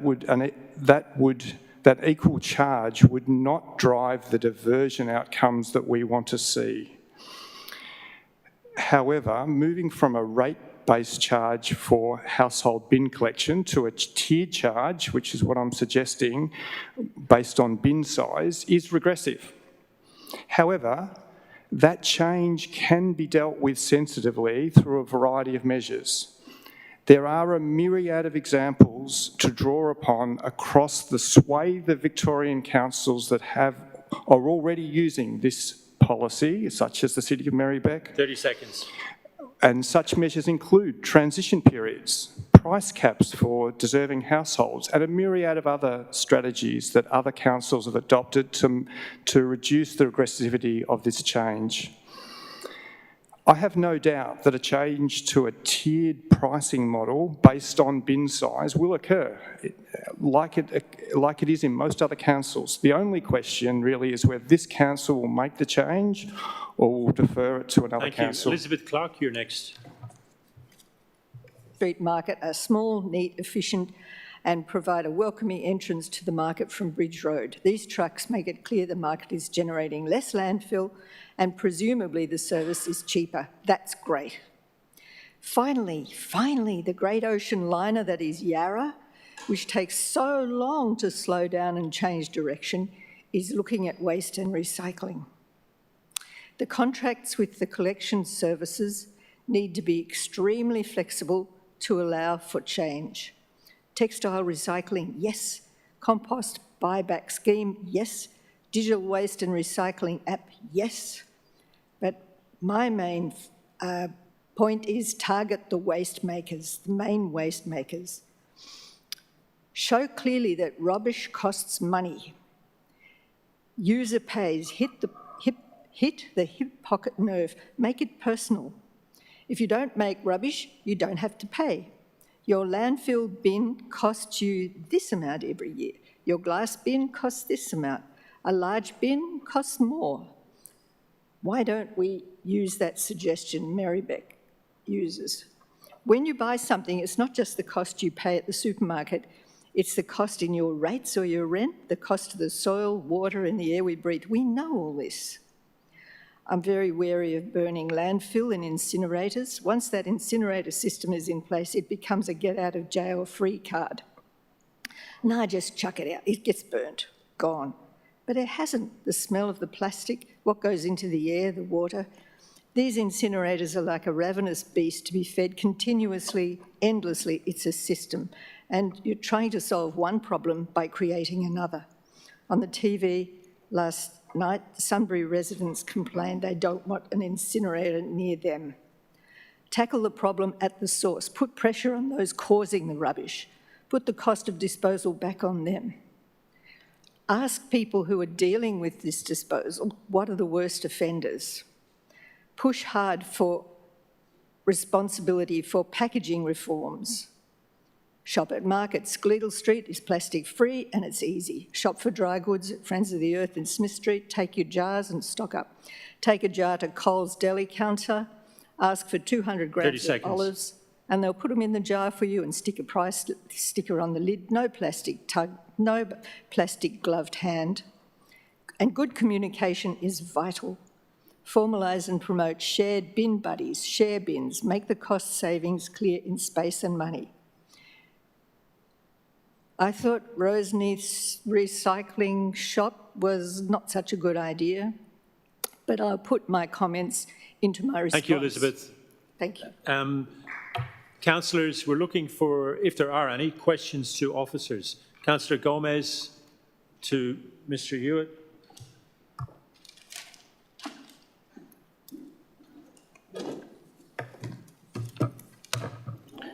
Through you, Mayor, I have 4 questions, 3 of which I foreshadowed to the officers.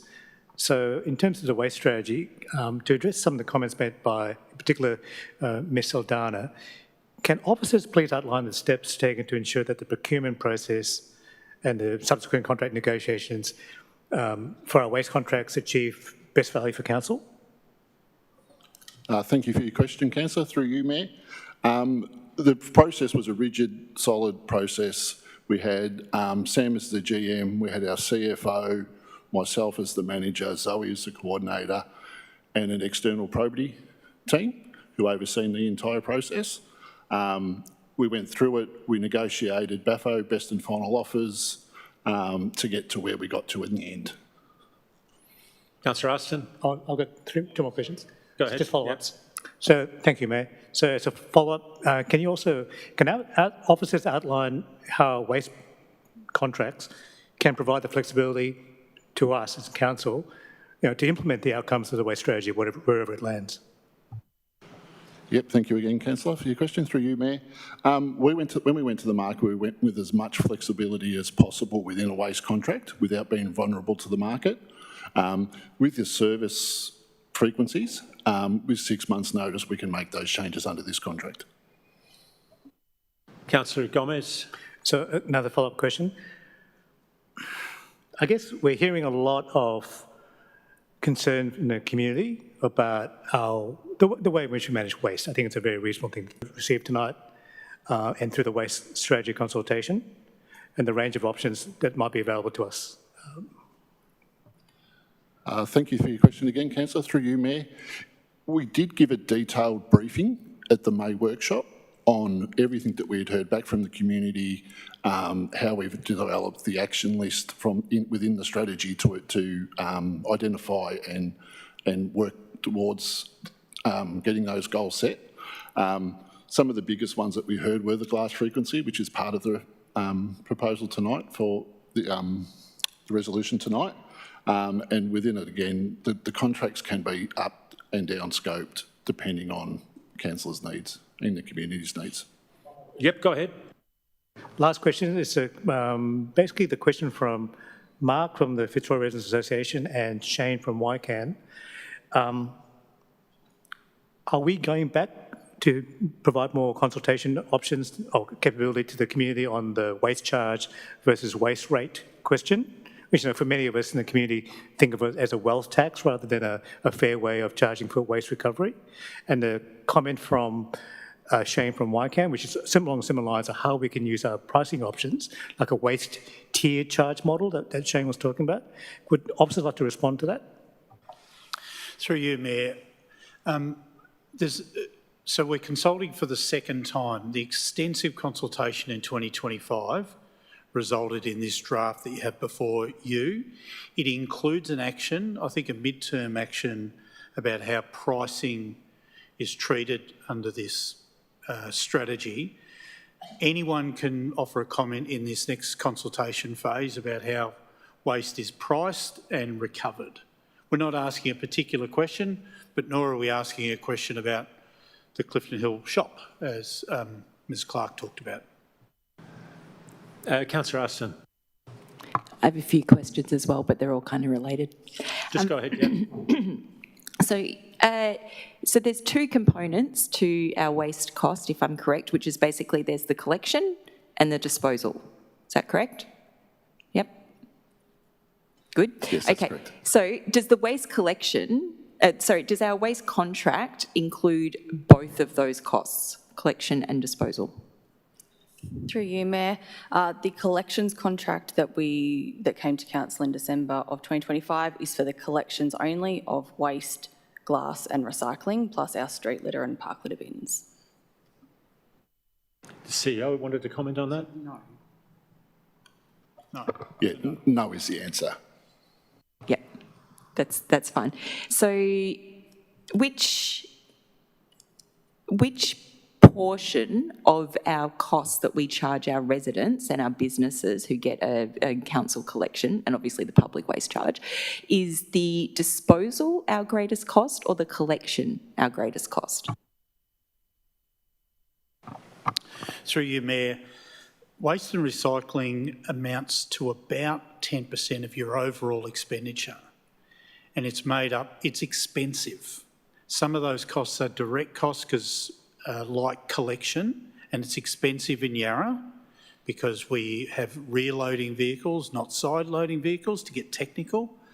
But the state government also imposes a tax for every tonne of waste we take to landfill, hence comments about reducing landfill costs. But Ms Saldano's right, the contract that the council entered into in December is a long-term, 8 to 10 year contract, up to $14 million per year. It's expensive.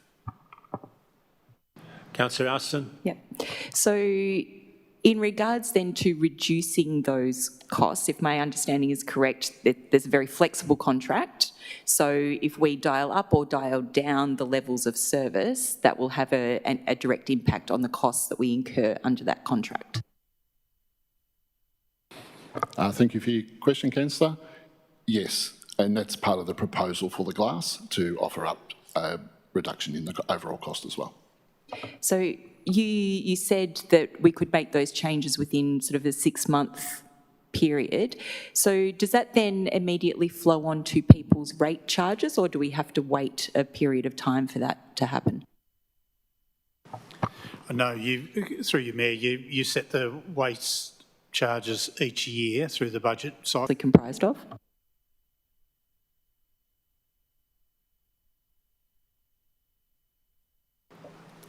We have got the exact breakdown in the strategy. I can't remember it off the top of my head, but it is household waste is the majority of it. Yeah, just general household waste is the majority of it. Thank you. Any other questions from any of the councillors? Councillor Wade.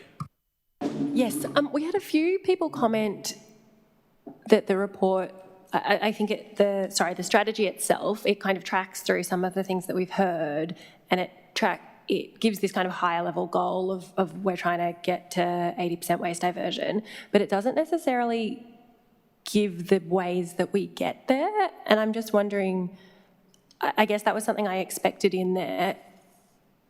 Is this strategy is designed to kind of flow on to everything we do and direct what we do?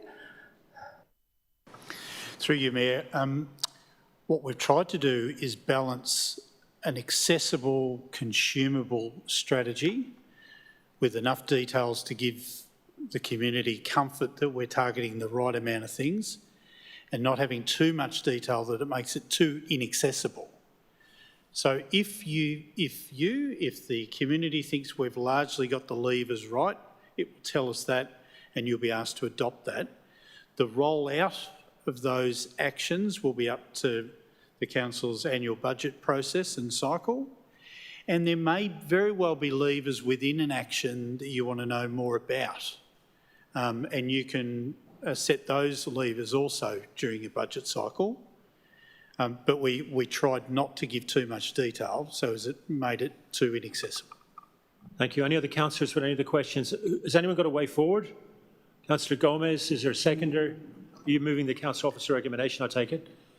Okay. Councillor Gomez, your 3 minutes starts now. Thank you, Mayor. I won't use the full 3 minutes. I just want to comment on the fact that waste is clearly a big topic for the community. We all generate it, we all need to dispose of it, and we all need to do our bit to try and minimise it. I think the waste strategy has been a very useful mechanism by which we've talked to the community about what's important to them, what's not important to them, what they want us to do, what they don't want us to do. So I think we've heard the questions and answers provided by our very good officer team on how they're managing this entire process.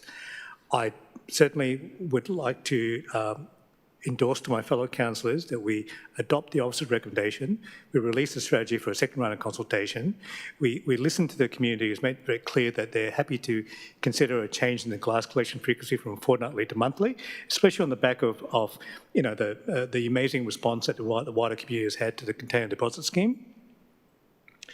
And that basically we receive the feedback from that second round of consultation and move on from there. I endorse this motion to my fellow councillors. Councillor Aston. Yeah, we've heard from a few people tonight. There's been some really great feedback and ideas, and so I'm really looking forward to seeing what we get from our broader community by putting this out for consultation again. To see that, you know, how we can ultimately balance cost, efficiency and meet our community expectations as best as possible when it comes to collection, cleanliness, recycling, all those good things. I think it's also clear that a detailed action plan and resulting policies will need to fall out of this waste strategy. There's a knowledge gap there, I think, at this point in time. So that's been good feedback to hear from a councillor perspective to see what we need to do to supplement the strategy once it's complete. So I endorse this to go out for consultation, and I'm really looking forward to seeing what we get back and moving forward to finalising the strategy.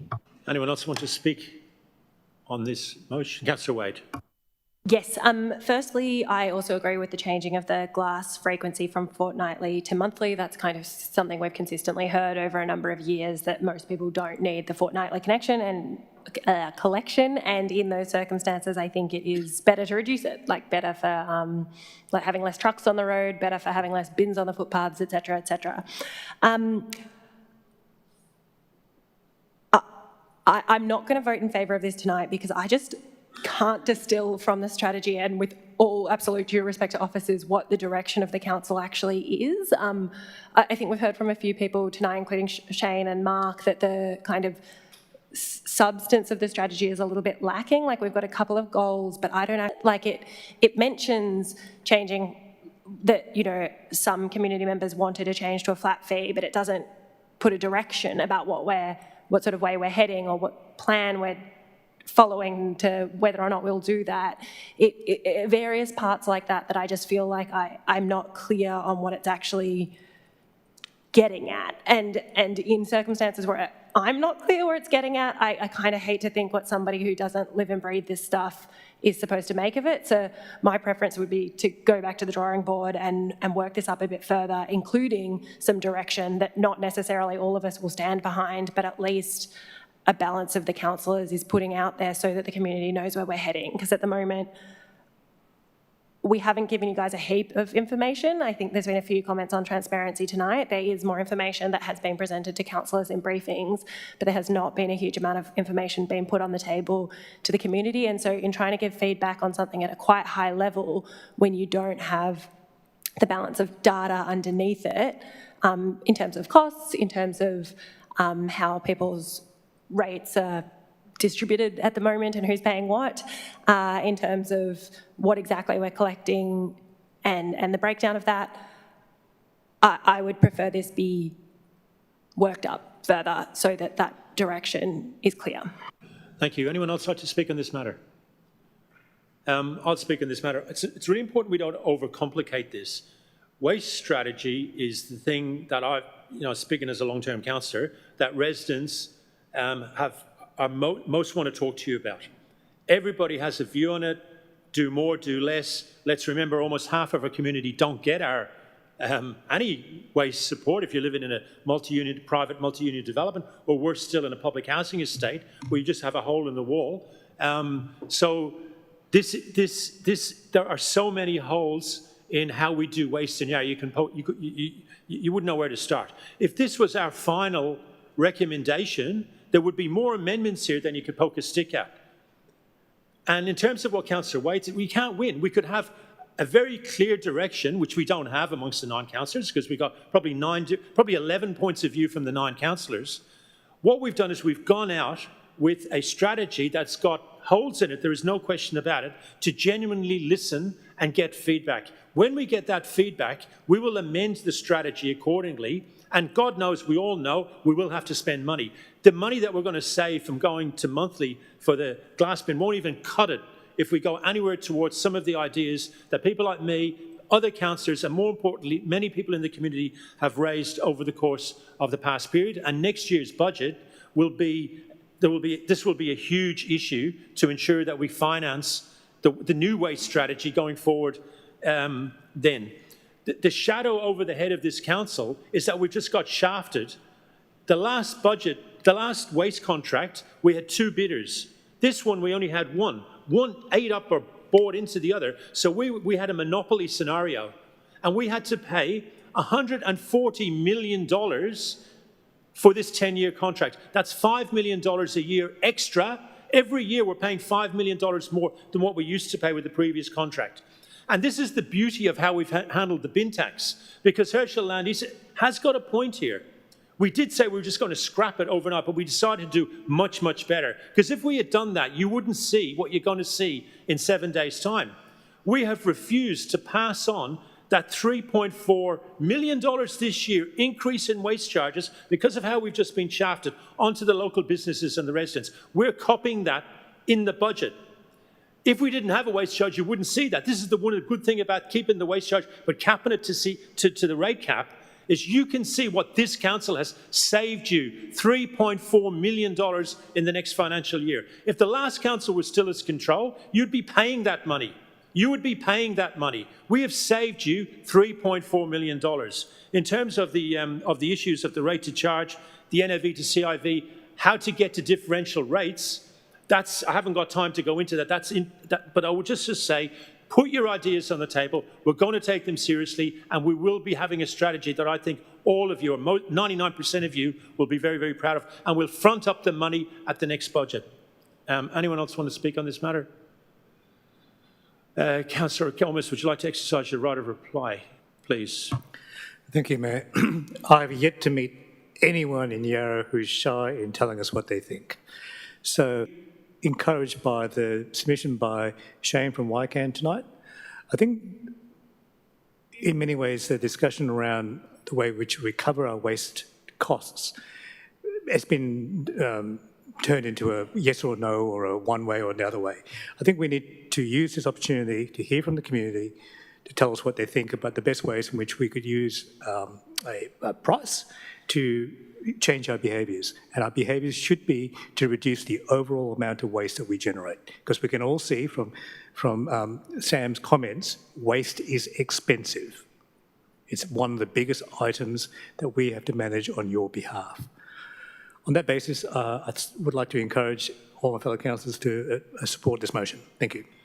Okay, we'll put to the vote the officer recommendation as moved by Councillor Gomez and Aston. All those in favour, please raise your hand. Gomez, Hogue, McKenzie, Jolly, Harrison, and we've got Aston. Those opposed, Wade and Crossland. That is passed. Thank you all. Would anyone like a quick break at this stage? Yes, please. Yep. We'll have a 5-minute break, and we'll come back for the proposed discontinuance of the road abutting 243, 245 Gertrude Street, Fitzroy.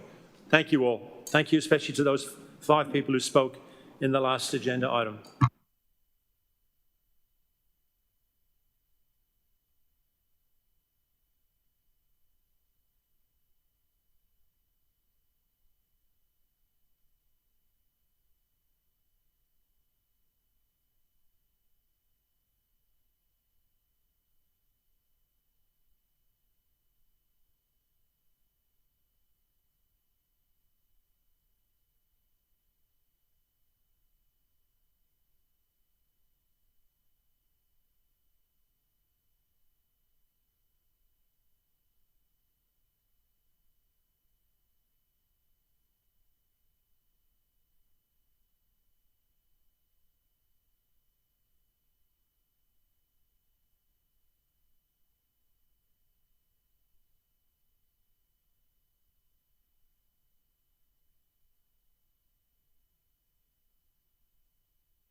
Get home and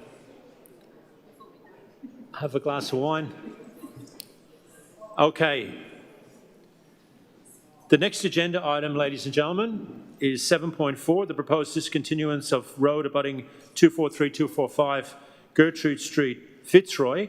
We've got no registration, no one registered to speak. Are there any questions to officers? Okay, I'm quite happy to move the officer recommendation. Have I got a seconder for that? I do have a Councillor Ho? question. Oh, sorry, okay. Councillor Wade, apologise. Yeah, I'll just wait for staff.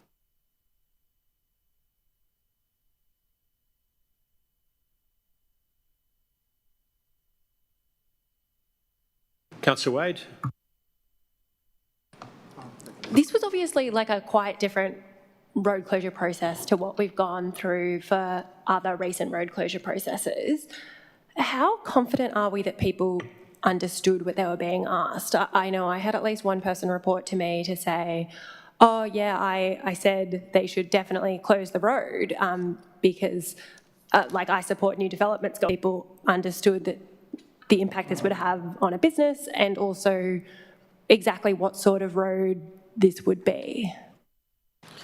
Through you, Mayor, I definitely see your point. I think going through the submissions, you see that there's some submissions that didn't really quite get it. But I think the overwhelming majority, when you read what they actually included in the submission, shows that they do understand what is being asked. Because as you know, it's not just a yes, no. There's an opportunity for people to provide some support to their submission. Thank you. Any other? Councillor Wade. Yes, and I had another question. So with these sorts of changes, what sort of signage do we have on site to notify people of an upcoming change for road closures? And I'm sorry, that should be something that I have front of mind, but I don't. Through you, Mayor. So at the moment, because there is no decision, there hasn't been any signs on site to notify of the change. But when we advertised the public notice, we had signs on the side just to tell people that this is being considered by council and these are the ways for you to get more information, but also to provide your submission and your feedback. We're going to be working very collaboratively, whatever outcome we land on, to make sure that the changes will be communicated to the community. Now, under Section 223 of the Local Government Act, we have to actively engage with everyone who participated in the process to make sure they understand council's decision and the reasons behind it. Councillor Wade. So sorry, just because we'll be making a decision tonight, and so kind of depending on what decision is made tonight, that depends on if there'll be any further steps, right? Like if we decide to reopen the laneway, not sell it, firstly, I guess, would there be any consultation in that situation? And then if we did decide to sell it, would there be any further consultation, or has the consultation been done? So the consultation on the fate of the road, whether the road is reasonably required for public use or not, has concluded. So if council decides today to reopen the road, there will be no need for further consultation. If council decides to sell the road, now council has the power today to say we're going to sell it to the adjoining owners who've expressed their interest in buying the road, but there have been other adjoining owners who've expressed their interest in buying it. So if council decides to sell, to discontinue and sell the road, there might be an opportunity to engage with other parties that might be interested. Any other questions? All right, well, I'll move the officer recommendation and my 3 minutes starts. Now I can put at rest Councillor Wade and all the other non-Fitzroy councillors to the fact that as Fitzroy councillor, there is no laneway in Fitzroy, probably in the city of Yarra, that is more contested than this particular discontinuance that we're discussing tonight. Every single day I have had from both sides, a tiny minority on one side and a large majority on the other, emailing me, ringing me, requesting meetings and so on and so forth on this matter. It's been highly activated consultation. We had a lot of people came and spoke at the meeting. There was a couple of people who don't live in the area, in other words, don't live in Fitzroy, who did think that, oh, you know, the council are all a bunch of NIMBYs to trying to stop housing. And when they realised that this was nothing to do with that, they actually withdrew their application. They withdrew their objection. So because it's almost certain, if the officer recommendation is passed, or it's possible, if the officer recommendation is passed, that this could go legal, I'm going to hold back on saying anything more than this, except I strongly encourage the officers, the councillors I should say, to listen to what the officers are saying, to listen to what the overwhelming majority of Fitzroy locals have said, and do not discontinue this laneway at the rear of 243, 245 Gertrude Street, Fitzroy. Councillor Ho, you're seconding? No. Would anyone else like to speak on this matter? Okay, well, then there's no... sorry, Councillor Crossland. Thank you. Before turning to the specifics of the report, I think it's important to acknowledge that the occupation of these roads has existed since the 1970s. This arrangement has existed in plain sight and arrangement. The question is whether the recommended remedy represents the best outcome after more than 50 years of the current scenario. While I acknowledge the legal issues associated with the occupation of the roads, I'm not persuaded by the reopening of them now is the most practical or sensible outcome. I've reviewed the submissions in favour of the road discontinuance to the Southland and the objections to this occurring who argue the road should be made available for public use. I think it's important to clarify that the roads we're talking about are very narrow laneways that have no through connections. Effectively, they're dead ends at the back ends of shops. Remove the greenery and the seating associated with the Fitzroy Beer Garden, and it becomes a very different place. While there were more objections than submissions in favour of the road discontinuance and sale, many submissions in favour raised concerns that reopening the roads would result in the creation of an isolated and potentially unsafe laneway that would be of limited public benefit or use and would fundamentally undermine a long-standing business that is making use of this land as it has done so for a long period of time. What also concerns me is that council effectively established a pathway to the discontinuance that was effectively extraordinarily difficult for the owner of the Fitzroy Beer Garden to satisfy. The owner was asked to secure support from all adjoining orders, resolve Broader's waste management issues, and purchase the road at full market value. When you consider the competing interests involved in the history of this site, it's difficult to see how these requirements could have ever realistically be achieved. So in fact, council invited a proposal while setting conditions that made success highly unlikely. I'm not here to speak necessarily in favour of the business, but what I am wanting to highlight is what we have are laneways that would not be constructed in this manner now. If we had a contemporary development like this, we would not have an indentation that would allow a place for people to defecate, to urinate, to get high, to be assaulted, just like these laneways may be used and have been used historically. I don't think this is a good outcome. I think we should review the process and explore opportunities to make sure this becomes a secure, safe environment one way or another. I don't think this is the best outcome. Thank you. Anyone else like to speak on this matter? Councillor Wade. Yes, I won't comment on the kind of businesses in question. I will say that there are obviously some issues with the current usage. Then people need to be able to access their bins and whatnot, as have been identified in the report, and we need to make sure that the surrounding businesses and landowners can do that. But I do have concerns about the process.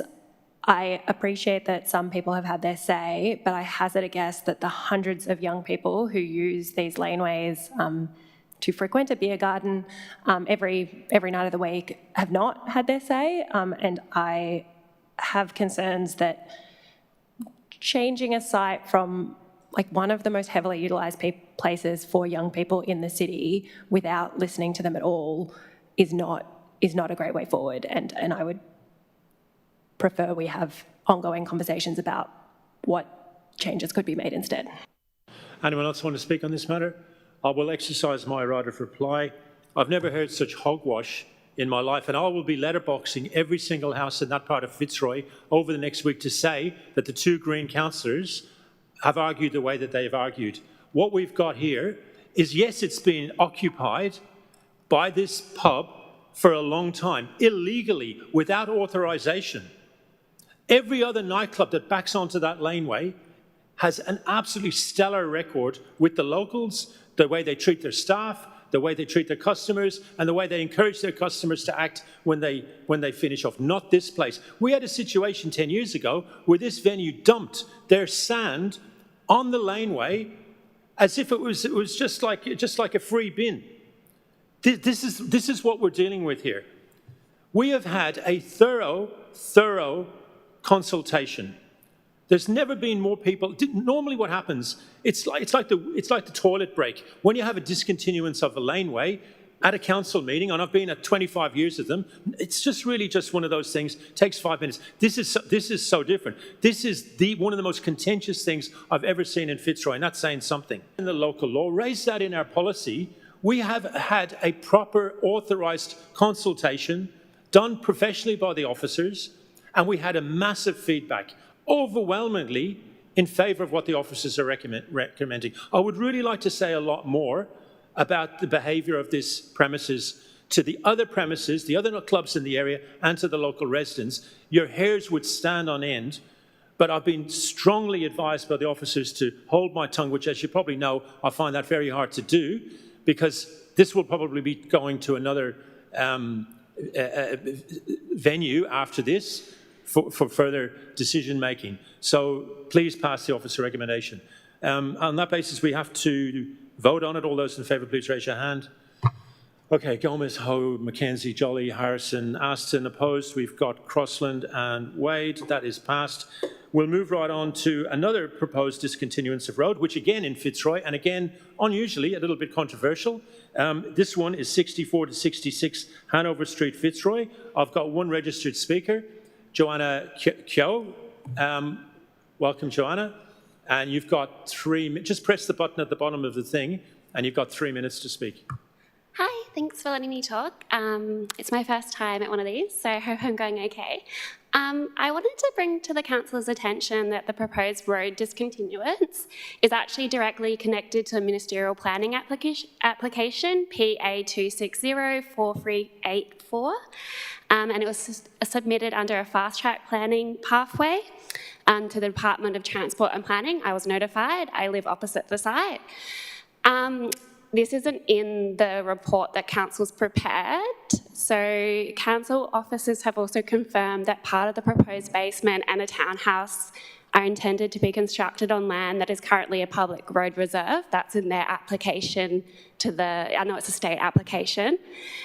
So this suggests that the discontinuance is not simply an administrative matter, but a key component of a redevelopment proposal. I was concerned because the report prepared by the council does not identify this redevelopment proposal, and it doesn't explain that they need this land to do the proposal. I also note the proposal is currently before the minister, seeks an 8-storey building with a 4-storey street wall to Hanover Street and only a 3-metre recess at the upper levels. This is different to the preferred built form outcomes identified through draft amendment to C271, which contemplates a 6-storey building and a 3-storey street wall. They're mandatory controls being considered, and a 8-metre or 6-metre recess at the upper levels. So the road also concludes that there's no strategic value, the report concludes there's no strategic value to the council of this road. And has a preliminary valuation of $150,000. Given the land is proposed to accommodate part of a basement, a townhouse, a huge redevelopment that I also note has no social housing proposed in it. I just want to make sure the council is aware that from my perspective, as a resident who has no right of appeal under this process, and it relies on the council giving this is your one opportunity to influence outcomes at a proposal site. and it doesn't align with what you're recommending is the built control forms, despite what it claims.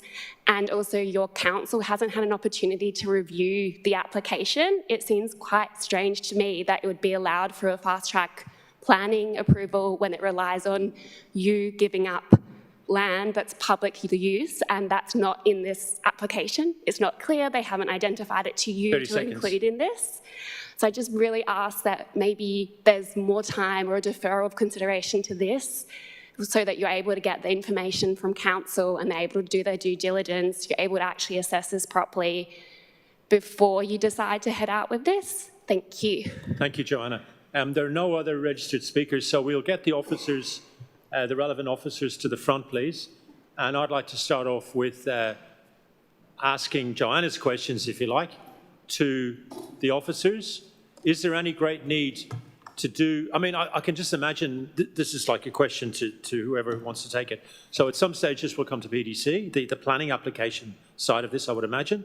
And it's quite possible with the DTP that we would say to them, if it was up to us, we'd refuse it, but if it is decided by the state government to go ahead, we'd want X, Y, and Z extra amendments.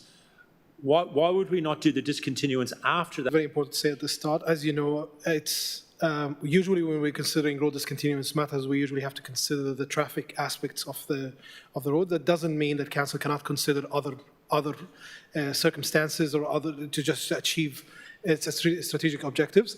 In this instance, what we're asking to go out to commence the public notice process. So it's not a decision to discontinue the road, but it's more to go out, advertise that this is being considered, get the community's feedback and submissions on the matter.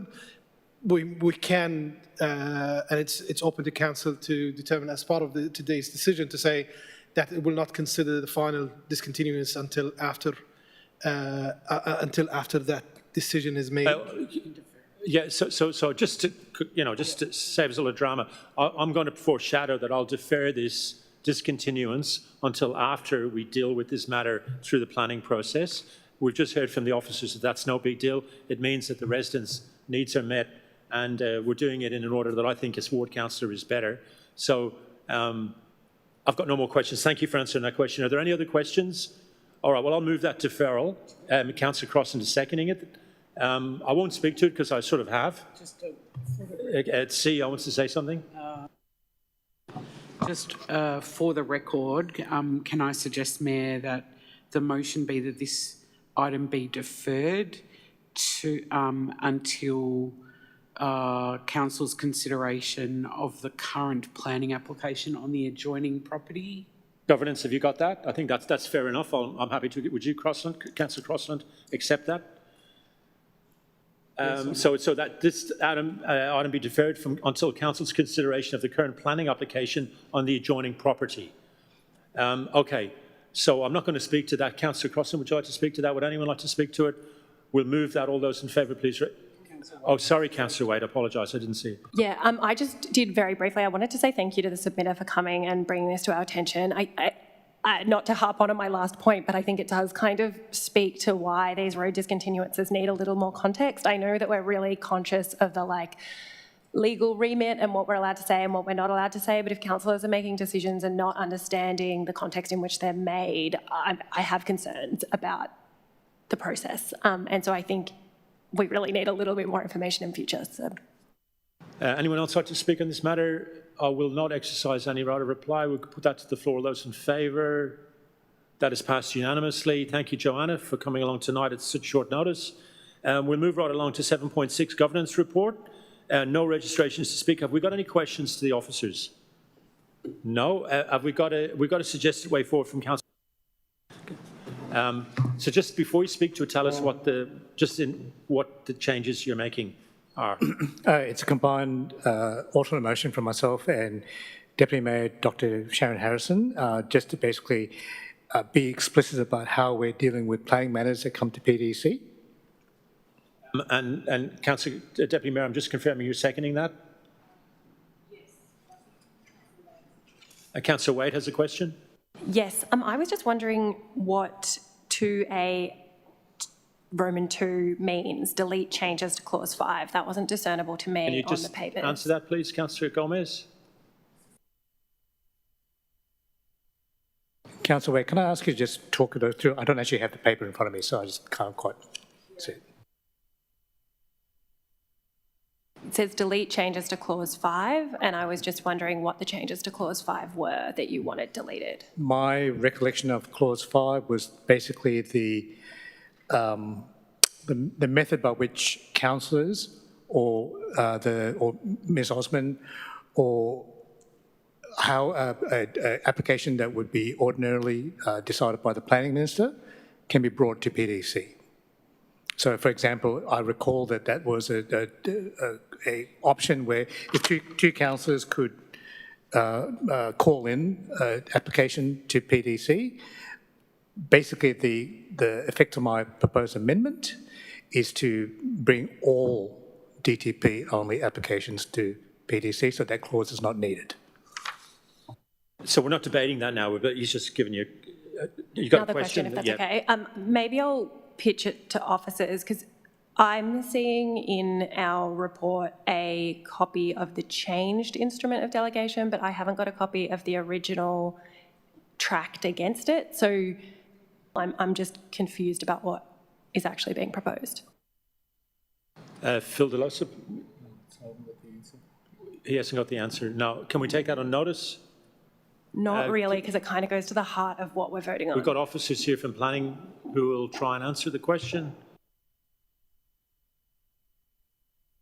You heard the question? Yeah, can you just answer that, please? Thank you, through you, Chair. So the recommended change to clause 5 of the instrument of delegation was to only bring DTP matters to PDC where there is an officer position of support of the proposal. So I understand the amendment proposed by Councillor Gomez is to remove that and effectively keep the status quo of how matters come before PDC. Thank you. Councillor Wade? So to understand, that means that when officers are already moving a refusal, it would also come to PDC, even though you're suggesting a refusal. That's correct. As it does at the moment. That's correct. Councillor Wade, yeah. And so that means, just my understanding, so when you're already saying that you think it should be refused, a whole report needs to be worked up to put on the public agenda, so that that refusal will take us longer to decide because it's not able to just be made by officers. Is that correct? That's correct. So the current status quo is that regardless of whether officers are recommending support or refusal, the matter comes before PDC. Thank you. Okay, Councillor Wade? Sorry, I did have one more question for Councillor Gomez, and I'm sorry to put it in this forum. At one point you had an amendment that talked about the call-in provisions and saying reducing the number of councillors required to call in. Has that been abandoned? That's not caught in this? I updated my original amendment to incorporate what you're seeing in front of you. So whether that's abandoned or not, I'm not sure whether that's the appropriate language, but it's certainly changed. And so is your understanding on this current version in front of councillors to vote, that no changes are being made to the councillor call-in mechanism? Correct. It's retaining the status quo in the delegation to councillors. Okay. Councillor Gomez, you'd like to move your amended motion, please? Thank you, Mayor. Planning has been something that this community has regarded as something that's very important to how they preserve the look and feel, the neighbourhood character of the great community we live in. And planning has been changed, or it's been upended effectively by I use the word aggressive moves by the state government to take control of planning, to move it away from Yarra Council. So on that basis, the path forward for us as councillors is to do two things. It's to make it easy for our community to tell us what they think about a planning matter. Essentially, I've asked to retain the status quo that we brought in when we were elected, that we drop the number of people required for any objection to any planning permit back from a ridiculously high 15 in the past to retaining the number of 6 to object to any planning matter, but more importantly, at the cost of extra time and effort, to bring any application that would otherwise be determined directly by the planning minister, to give an opportunity to our community, to our public, to our residents, a chance to tell us in a public forum, in a way that we're recorded, in a way that we can look back on and see what people think. Now, we are merely a referral authority. We will just be providing our opinion, but our opinion is backed by what the community has said. So I think that's a very important principle for this council to retain.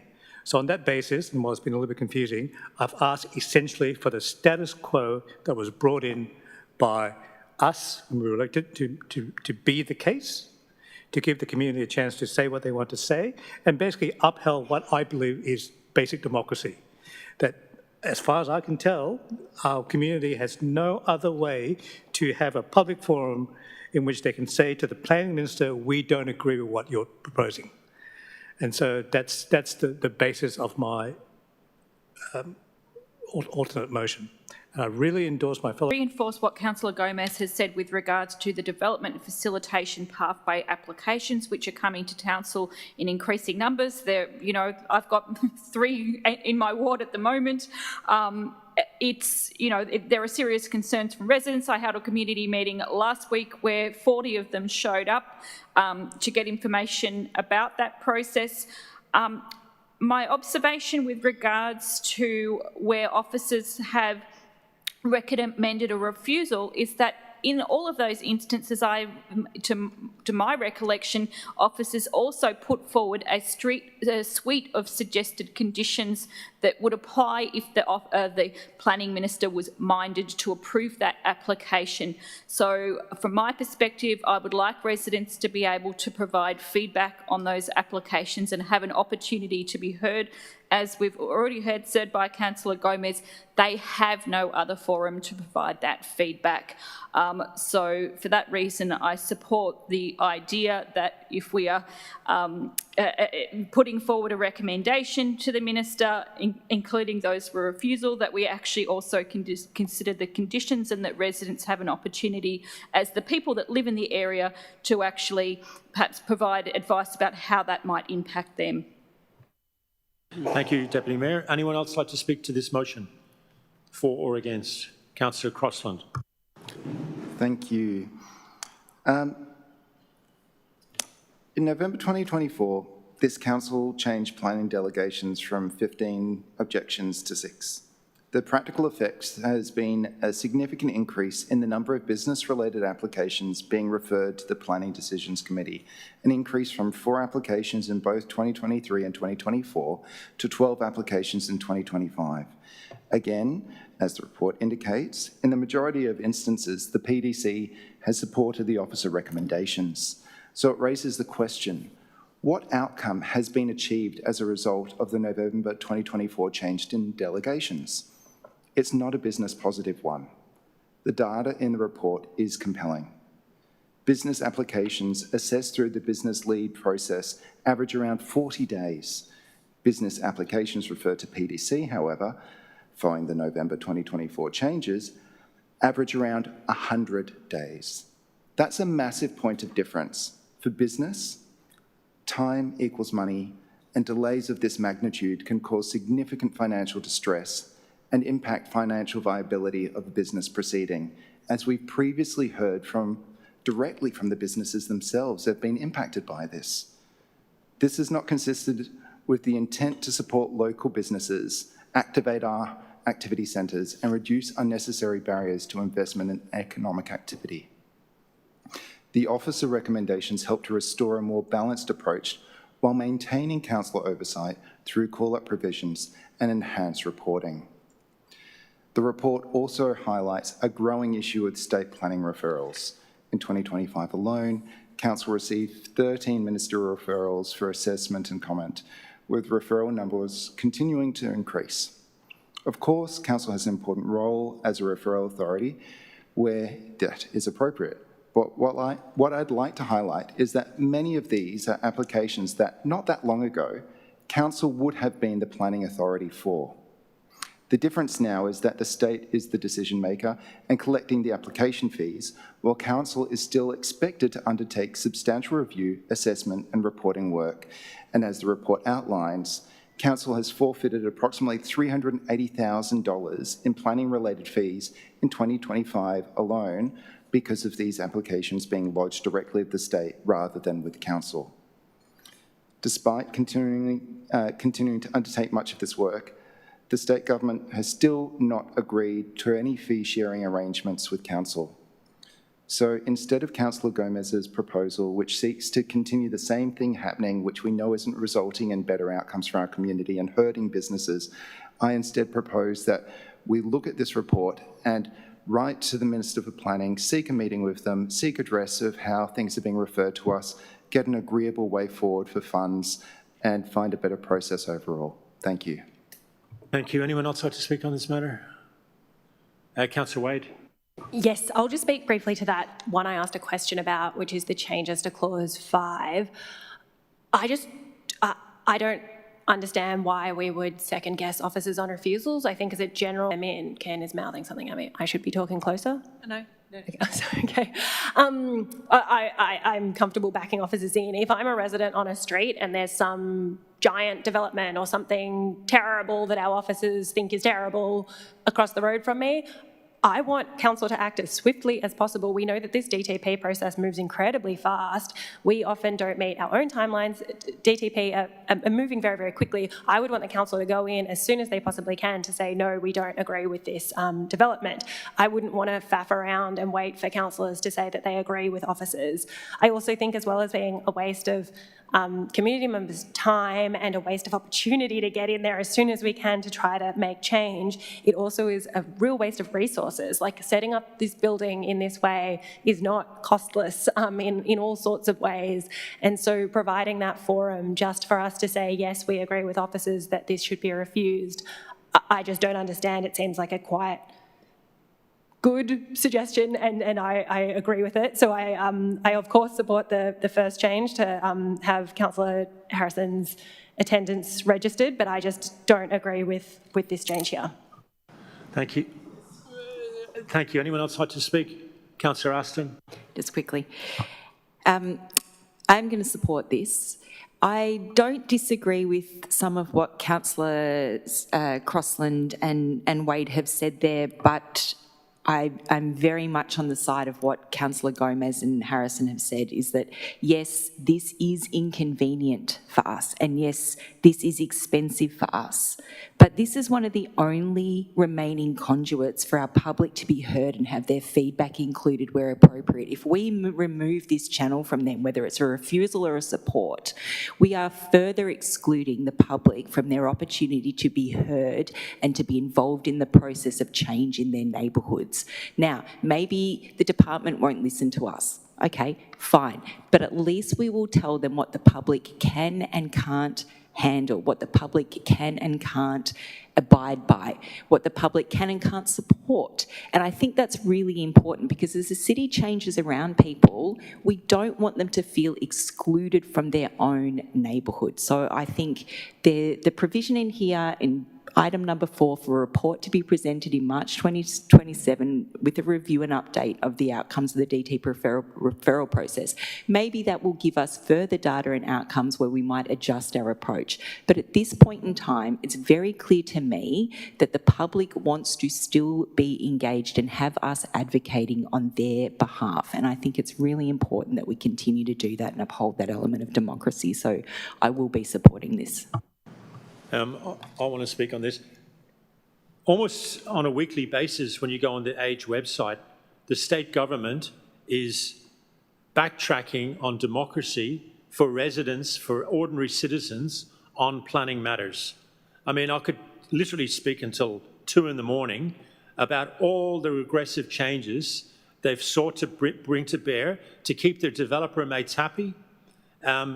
By the way, as somebody who works in that industry, the vast majority of these new supply lines of beautiful, fancy apartments have zero available for people on lower incomes, next to none. And the Greens correctly slam the state government for that. You shouldn't be doing that. You shouldn't be taking the limited rights that residents, that citizens in the state of Victoria have in planning matters and weaken them even further. And good on them for doing that. But when it comes to Yarra Council, it's almost like it's politically bipolar or schizophrenic, because they're slagging off the state government correctly for taking away the rights of residents. But when it comes to council, oh my God, when I listen to Councillor Crossan, with all due respect, oh, business, it's bad business. He spoke like a Liberal in green clothing. Like, honestly, the residents in Yarra have next to no rights when it comes to planning matters. Next to no rights. The only organisation of any weight that stands behind them, apart from community organisations, is Yarra Council. We make no apologies for going back to 6 in order to get something to PDC. This attempt by the officers tonight, with all due respect, to go back to 15 for business items, we have to say no to it, because that is just like tearing up the community will in the last council election. It's further weakening what the state government are already doing on resident and citizen rights when it comes to planning matters. And yeah, violin strings, oh, it's going to be extra work. Maybe it is. You're putting 8 stories next to my house. You don't even have a say in it, and we want to further weaken the rights of residents. No, no, no. Please support this motion from Councillor Gomez and Deputy Mayor Harrison. Was anyone else like to speak in this matter who hasn't spoken? Councillor Gomez, would you like to exercise your right of reply? Thank you, Mayor. Thank you, Mayor. Through you, I'll address a couple of points. I'm sympathetic to Councillor Crossan's view that business permits can take a long time. I know we are actively working to reduce red tape and to reform our planning system so that we can basically make it easier for businesses to achieve planning permits more simply. We have released an economic development strategy. We are committed to try and make our smaller businesses and our greater economic partners in the City of Yarra to be more welcome in this city. The second thing I wanted to point out was there are many members of our community who are very, very well versed in planning. And they've said to me, one in particular who is very well known to us, that they really appreciate and respect the work, the feedback, the analysis of the DTP applications by our planning team. It's a reflection of how good they are. So I can speak of 2 particular cases in my ward alone, which is, for those who are aware, the gasworks site. I've had comments that the officers held the state government to account for what they had originally promised in the development plan for the gasworks site. So irrespective of all the comments about costs and timing and so on and so forth, I want to reflect that our planning team is excellent and that we should give them the opportunity to say what they think. On that basis, and along with the other things about democracy that I talked about before, I think I would encourage my fellow councillors to endorse this motion. Thank you. On that basis, we're going to have to vote on the matter. All those in favour of the motion, please raise your hand. Gomez, Ho, McKenzie, Jolly, Harrison, Aston. Opposed, we've got Councillor Crossan and Wade. That is passed. We'll move right along to 7.7, Contract Award C1977. Provision of legal services. We've got a conflict of interest from Deputy Mayor Harrison, so we'll just wait for her to leave the room before we go any further. I will let you know there are no registered speakers. Councillor Harrison has left the room. Deputy Mayor Harrison has left the room. Are there any questions to officers? Okay, can we get somebody to move this officer recommendation, maybe? Nobody? Councillor Aston, is there a seconder? Councillor Gomez? Councillor Aston, you've got 3 minutes starting now. I won't say much. This is pretty much business as usual. Make sure that we can continue to engage legal services when we need them, so I'm all for it. Thank you. Councillor Gomez.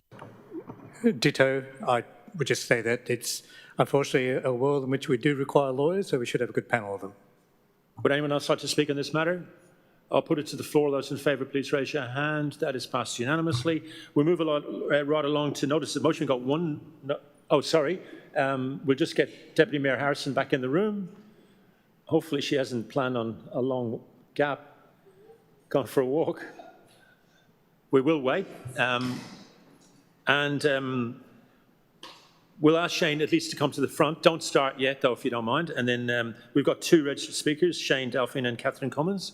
We'll do them in that order. And when Deputy Mayor's back, we'll commence. Okay, so Shane, you've got 3 minutes starting now. Thank you, Mayor. Thank you, councillors. We know 2 things about Yarra's climate future. We know it'll be hotter with periods of extreme heat, and we know at the same time that rainfall will reduce. And when it does rain, rainfall will occur in much more concentrated events. Yarra's streetscapes require redesign in the face of these looming changes. In particular, the volume of heat-absorbing surfaces such as asphalt and bluestone requires reduction, and the volume of porous surfaces needs to increase. We need to harvest as much as possible of the precious rainwater that falls on our streets and laneways to support plantings. The alternative is death of trees, death of the understory to streetscape redesign. Make no mistake, when the vegetation in our streetscapes begins to perish, there will be an overwhelming upwelling of community sentiment for change. But this may be too late to preserve many of the features of our streetscapes that the community loves. Councillor Crossland's motion seeks to take a future-focused approach to streetscape redesign. WICAN urges councillors to recognise the merits of this approach and to endorse Councillor Crossland's timely motion. Thank you. Thank you, Shane. Catherine Cummins.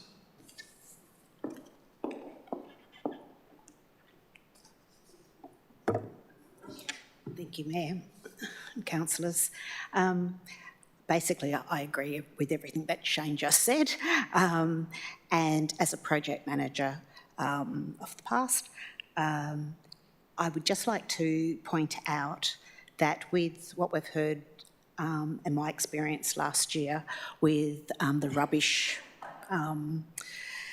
waste consultation or have your say, and then being asked to actually approve contracts within 4 weeks or whatever, creates a problem. And so I would just propose that this motion would actually say that council, this is number 1, that council request a report, ideally this calendar year, but explicitly at least 2 months prior to the parking and curbside release, to ensure that the completeness of what we really want for our streets is actually incorporated with the curbside management plan. So that's the main thing. The other thing I would suggest or ask for, if you can, for an additional dot point there, which would actually ask council to include in its final report a library of typicals which could be used across the entire landscape effectively, which would not then have to go back through community consultation over and over and over again. So it would actually be more streamlined, and it would actually be set out exactly what the parameters everything is. Anyway, I very much believe that this report, and in fact really master planning, is the way that you should actually go if you want to deliver and roll out programs across the community. Thank you, Catherine. Can you just press the button, please? Thank you. Oh. Cheers. Okay, we move on to the motion itself, the notice of motion. Councillor Crossland, have you got a seconder? Councillor Aston. Councillor Crossland, your 3 minutes start now. Thank you. Colleagues, this motion asks a relatively simple question. can Council take a more proactive approach to planning and delivery of our streets and public spaces? Every year, Council renews roads, footpaths, drainage, street trees and other infrastructure, and at the same time, redevelopment continues across Yarra, with developers delivering significant streetscape works as part of that process. Yet often these opportunities are considered individually, with works focused on replacing existing infrastructure or responding to development proposals as they arise. This isn't a critique of the work that Council is doing or the outcomes that have been achieved per se. It's more, could we look at things differently? Whether we can identify preferred streetscapes and public realm outcomes in advance and then progressively deliver them through two potential key streams. One being our own capital works program. So when a street is already due for renewal, it might have one or two or three things that are being renewed, whether it's footpaths being resheeted, the road being resheeted, curb and channel. This really becomes an opportunity to explore how this street could become something more in future. It's also about being mindful of all the many policies and strategies Council has and the objective. So we have much development in Yarra, but often we'll see developers implementing like-for-like infrastructure, which isn't a particularly great outcome when we already know that we want, in some locations, a different treatment, whether it becomes a shared street, whether we want wider footpaths, whether we want to have water-sensitive urban design, or like whatever the treatment might be. We know we're wanting something, but we're not necessarily getting it, and we're missing out on hundreds of thousands at minimum every year in development funds that could have been going towards delivering the outcomes we wanted. So I feel this approach is very much something worth exploring, and I hope my colleagues support me in supporting this motion. Thank you. Thank you. Councillor Aston. I have disagreed with Councillor Crossland on many, many, many things in the past, but this is one of the things where I do actually agree with him. When it comes to the public realm, it's the work that I believe that Council has the best influence in, the most responsibility to do, and the one thing that the public really, really wants from us. When you step out of your door and you walk onto our streets, it's Council that you look to create the experience that you are going to have that day when you are outside of your own private property. And so I think that this is a good way forward to start exploring what do our streets look like now and in the future, and putting a framework around those.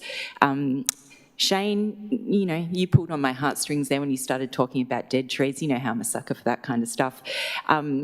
I did make a couple of small inclusions in this notice of motion, particularly around introducing a more proactive approach around treating our streets as potential biodiversity corridors. Those kinds of things are really important to me.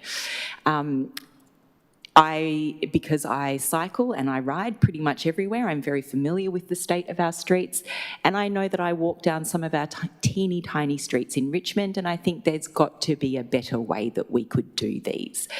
I think this is a good conduit into helping us have those kinds of conversations and taking a more proactive planning approach to the way that we update our streets for how we can live on them. And move around in them. Yes, there are relationships between this and other things that we are working on, like the planning and parking and curbside strategy, a capital works plan, a whole range of things. Yes, there will always be relationships between many, many different things, and it doesn't mean that they cannot be joined together at the right time moving forward. But I do think that this is the kind of work that Council is responsible for, that the community is looking to us to do, and I would like to see us start working in this kind of way. So I hope my fellow councillors will support it. Thank you. I've just got a question to the mover and seconder. Would you accept an amendment that it goes to the 27-28 work plan?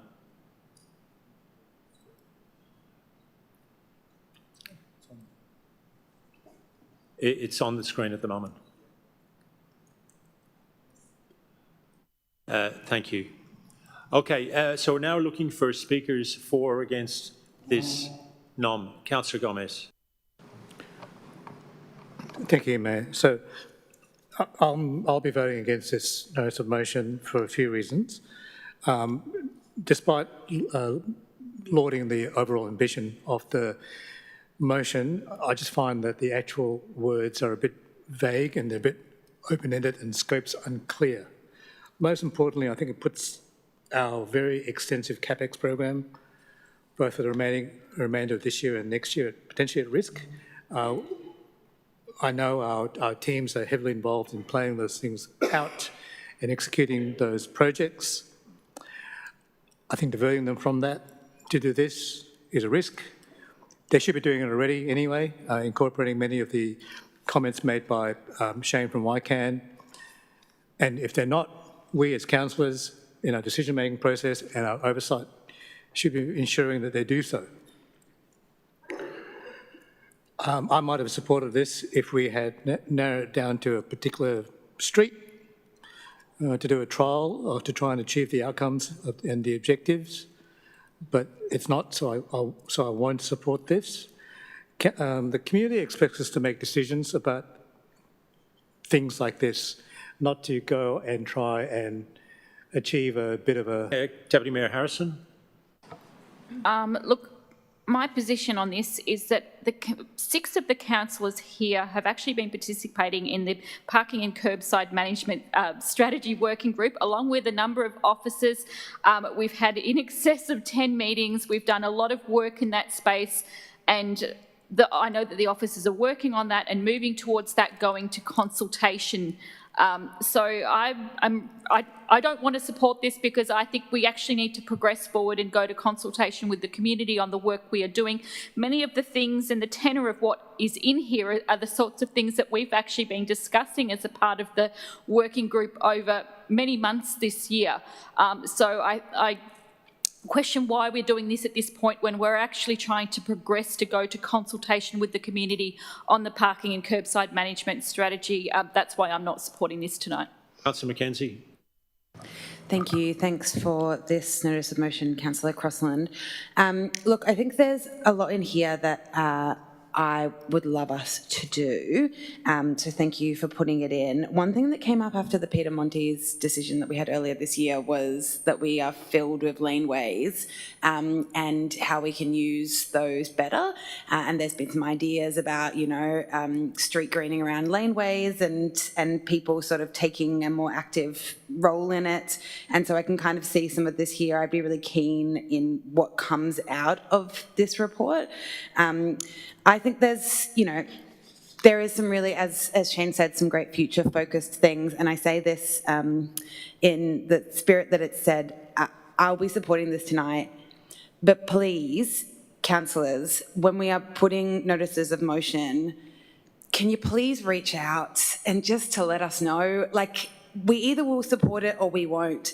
But around council weeks, you know, there is so much coming to us. We're in budget time, and it does always, there's always this little, and it's the nihilistic part of my brain that goes, is this really something you want to get up, or is it just something you want to say that you want to get up? Because if it is something you want to get up, I would think the first thing you would do would be to ask your colleagues to support this and to have those conversations. I will support this. It's a good idea, but can we just try to do that in the future? It would be so much better. And I think when we come to notices of motions, there's a whole lot of stuff that we find we agree on, and we could come forward with some good ideas here. So, yeah, that's just my thoughts. Sorry. Thank you, Councillor Mackenzie. Anyone else want to speak on this matter? Councillor Wade.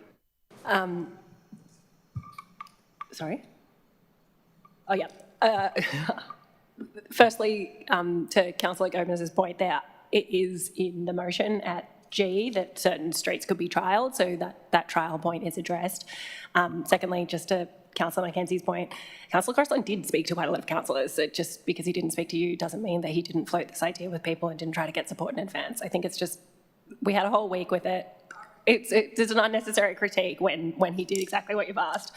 The thing that really jumps out at me in this one is the like-for-like replacement. I think all of us can probably have had the experience of walking down a street where there's been a new development and they've done the right thing, they've rebuilt the curb, they've rebuilt the footpath, they've put back in, they've taken away the hoarding that was around the tree that maybe, hopefully, has survived. But then you've looked at it and you've been like, oh, damn, this could have been so much better. And I think that's one of the things that this motion tries to address, and that's something that I feel really strongly about, is when we've got change happening already, when we've got a street getting dug up for whatever reason, we shouldn't just be putting back what was there before, because that means that if at some point we do want to do something better, we got to dig it up again, and that's not environmentally responsible, it's not financially responsible, it's not responsible to our residents who then have to live with further construction. It's silly. And so having plans like this, which complement, as has been said, other things that we're doing, it's great. So I wholeheartedly support this motion and look forward to seeing the output. Anyone else want to speak on this matter? Councillor Crossan, would you like to exercise your right of reply? Been amended, okay. We've got to vote on this now. All those in favour, please raise your hand. Councillor Aston, I should say, Councillor Wade, Councillor Crossland, Councillor Jolly, Councillor McKenzie, all those opposed? Councillor Gomez, Ho and Deputy Mayor Harrison, that is passed. So we'll move on now to petitions and joint letters. I believe we've got one petition from Deputy Mayor Harrison. Council meeting in May. So at the last council meeting, there was 2,781 signatures on the petition. The update that we've received is for a further 1,770 signatures are now on the petition, which takes it to a total of 4,641 signatures on the petition. So we refer that to the appropriate officer for consideration. All those in favour? That's passed unanimously. And your second petition, Councillor Deputy Mayor Harrison? Okay, so the second petition is a petition to request a fence around the Burnley Park playground and barbecue area. And I'll just actually read what they've said, because there's a couple of paragraphs. It says, we, the undersigned residents and park users, respectfully submit this submission to request the installation of a fence around the Burnley Park playground and barbecue area. Currently, the playground is unfenced and shares space with a heavily used barbecue area. Food scraps from the barbecue naturally attract dogs, increasing the likelihood of dogs entering the playground space, which raises safety and hygiene concerns. Installing a fence around the playground would significantly reduce these interactions, creating a safer and more enjoyable environment for children and all park visitors. We believe the measure will support a more harmonious use of the park facilities and enhance community wellbeing. And there are 43 signatures on that petition, so I'll pass it up to the officers. And that's moved, goes to the appropriate officer for consideration, seconded by Councillor Crossland. All those in favour? That's passed unanimously. Are there any questions without notice tonight, councillors? Okay, well, we've got no delegate. Have we got any delegates' reports? No? And no general business, no urgent business. So on that basis, we close the meeting at 9:49 p.m. Thank you all.